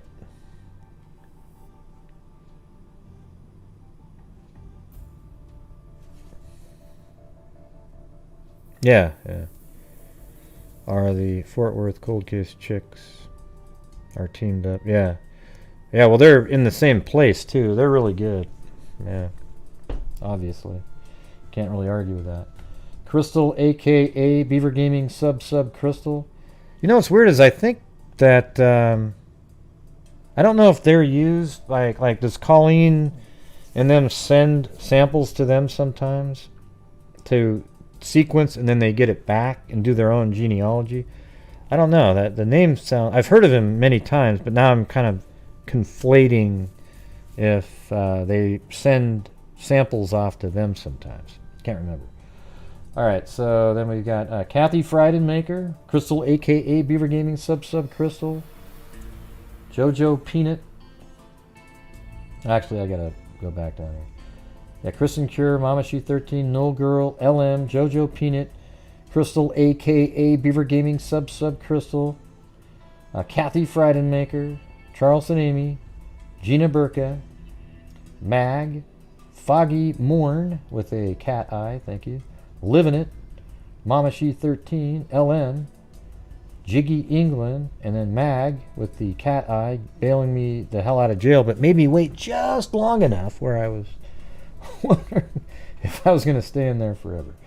Candalee Woodward Stone, Shelly Pink, One Sly Angel, Zozo, Cindy Leon, Zozo, Plato, Zozo again, Vale, Tracy Hogan, and Jessica Schubach.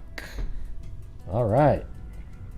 So thanks to all of you for helping support the channel and thus the charities. And again, for those who don't follow along, we, as a channel, from the income from the channel, not fundraising or anything like that, but income from the channel, because of the Generous Freaks, we've donated $38,000 to crime-related charities, including $5,000 to RAIN, NICMEC 4,450, Libby Nabby Ballpark 2000. Sorry, Gray. I was a bluebird selling that candy the same time that Candy Rogers was. Oh, creepy. That's crazy. And then the DNA Fund, $19,500. And then Texas EquiSearch, $5,050. Innocence Project, $1,000. And the Polk County Sheriff's, $500. And the Charlie Project, $500. Yeah. That's crazy. You were selling bluebird candy. Yeah. At the same time. Maybe not in the same place, but, you know. Yeah, so thank you, Generous Freaks, and for everybody who supports the channel. Even, you know, when you're a channel member, that part of that money goes towards the charities too. But what it also, you know, you're also help supporting my channel that justify me to be able to spend 3 to 4 hours, it seems like, every single night, 7 days a week, with doing a show for all of the freaks with real content and real stuff that's actually, you know, new, and, you know, like something new that we're going to be talking about. Instead of just, you know, having macrame or some kind of something going on the side, you know, staring blankly into the camera, talking about nothing. All right? We're trying to actually learn and figure out different cases. And it seems like, doesn't it feel like over time that you have a better intuition on cases and a feel for what's going on almost instinctively at the beginning, because we've talked about so many different cases? Because I sure feel like that. Like every time we go over more and more and more and more, you know, even ones that are solved, you sort of learn something. And so that's awesome. Yeah, and listen, everybody, thank you again for all being here tonight. And if you're a channel member, you can go over to Discord. The link should be in the community section. It's somewhere down in there. And that's it. thanks, everybody. Appreciate it, and we will see you guys tomorrow. Blue doesn't give a damn, but see you guys tomorrow, and as I always say, everybody, until next time, be safe out there. And a 2 and a 3. Yeah, I've been doing this true crime thing for quite a while now.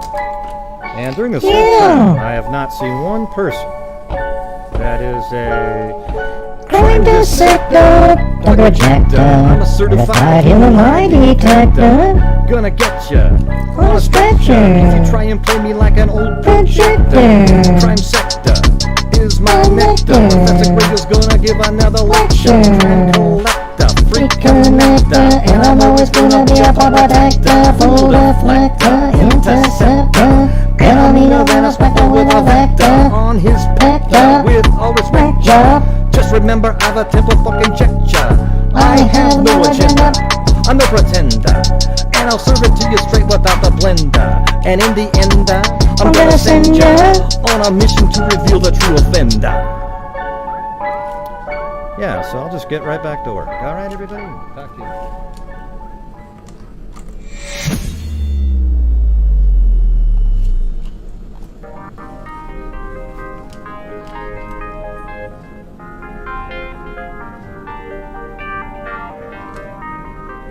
Whee!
I'll let you know later.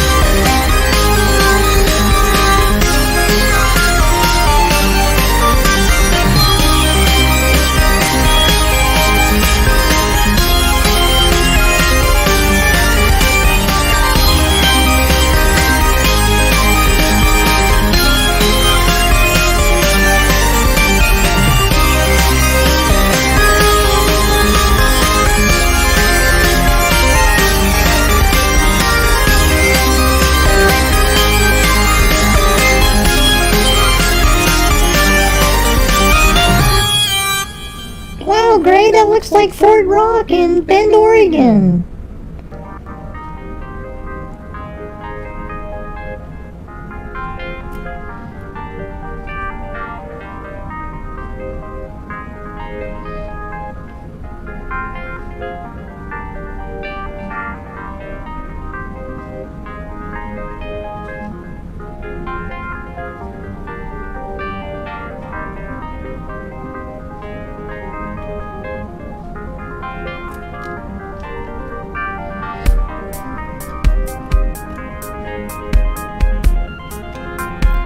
gosh, Gray, wouldn't it be weird to see a body on the ground? It's so clear. Yeah, that would be weird. That's kind of morbid. This is the flyby section. Oh, okay, thanks.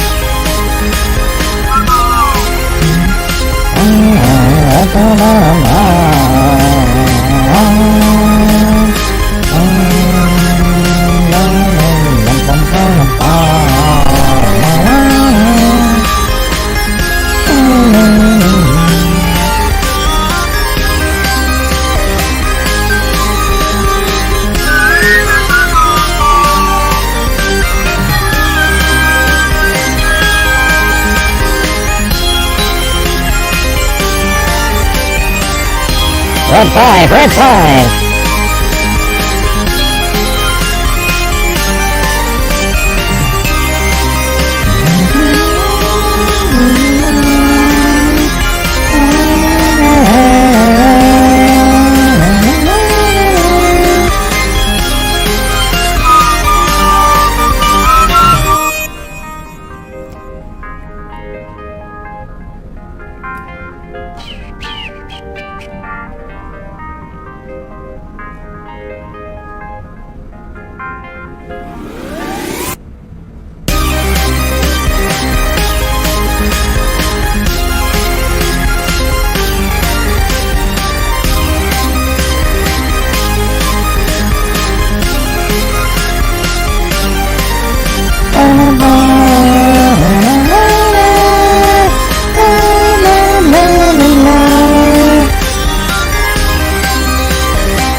Time, Gray, one more time.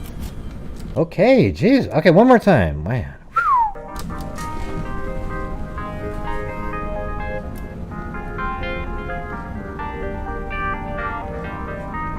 Thanks, Gray. No.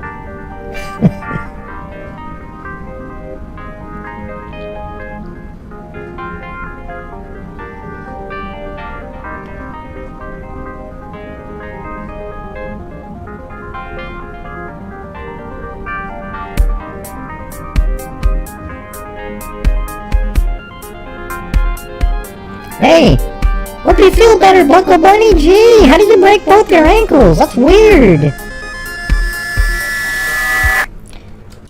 Come on, Mary Lou, that isn't very nice. Who knows how she broke her ankle? But yeah, that is kind of weird. How did you break your ankle? Yeah, good question, Ray, good question.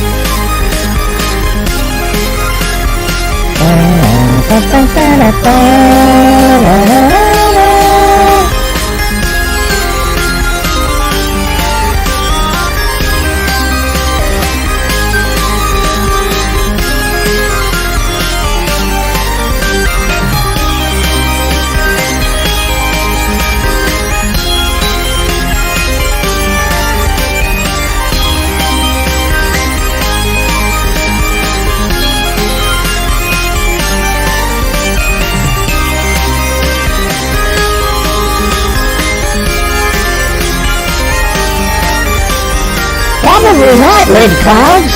Probably not, Red Clouds. What, are you waiting all show just to say, see, I know something really obvious that Gray doesn't, but it won't be that answer. Oh well. Here we go, here we go, here we go.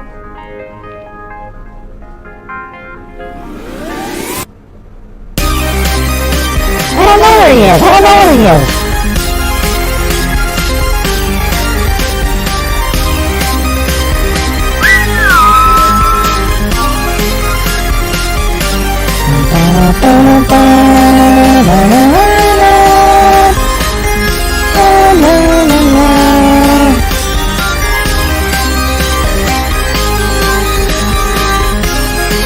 You ever of your ankles.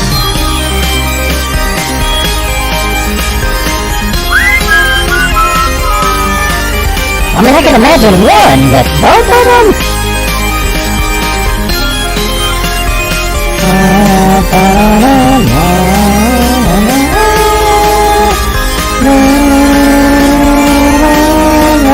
Hey, look at it's 2 cents, everybody, it's 2 cents.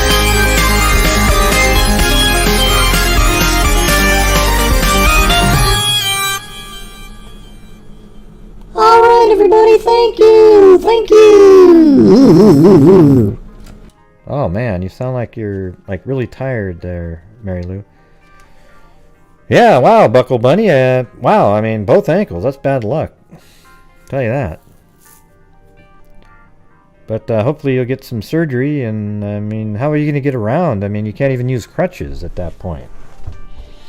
Maybe you need one of those Segways. Hey, there you go, a Segway. Well, that wouldn't work for you either. I don't think that would work. You know, strap yourself to the Segway and get it going, maybe. Not really sure.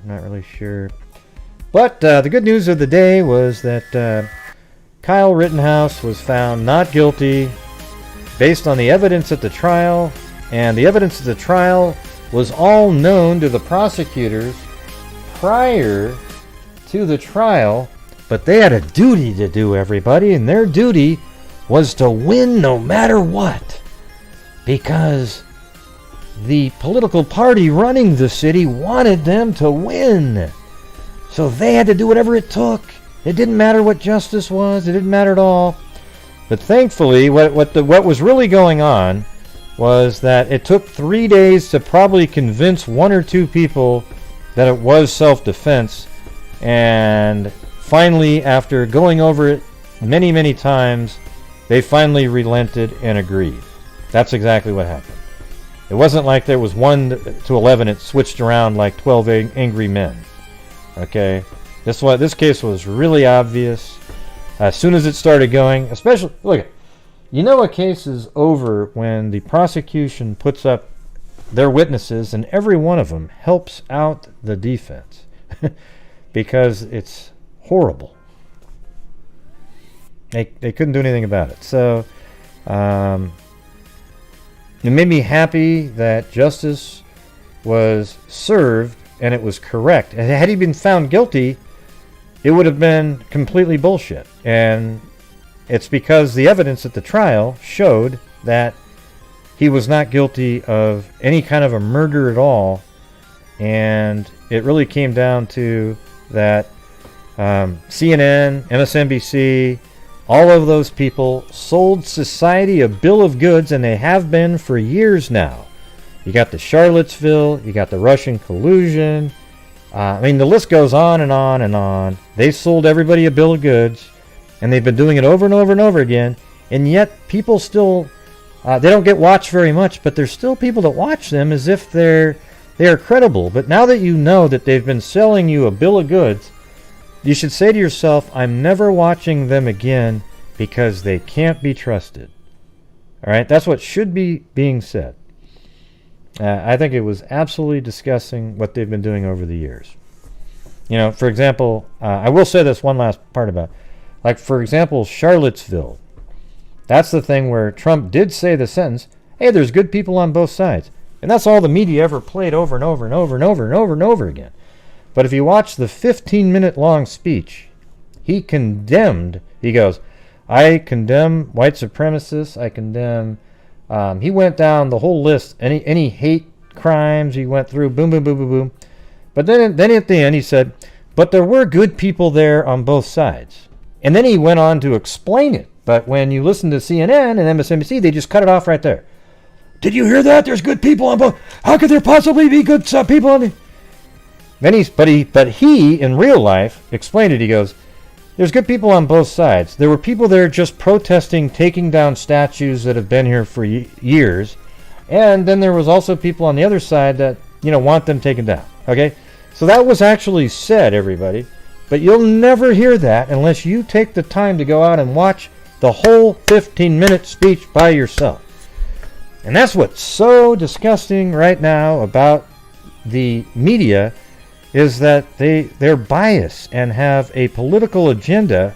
And when you have that, you start getting into a weird place of like communism, totalitarianism, where, you know, you got these people that are doing the bidding, the media doing the bidding for a party, which is, you know, like Joseph Goebbels would be, yay, this is exactly what I wanted.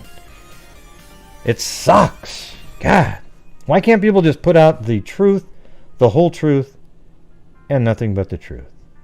So help you God. All right, everybody, thank you very much for watching the show tonight. And as I always say, everybody, until next time, be safe out there. Yeah, good night, everybody. Gee, Gray, what's with the politics? Well, it was very important because politics are absolutely involved in the Kyle Rittenhouse case. Okay, thanks. Bye-bye. Well, yeah, good night, Mary Lou. Wow. All right, everybody, see you later.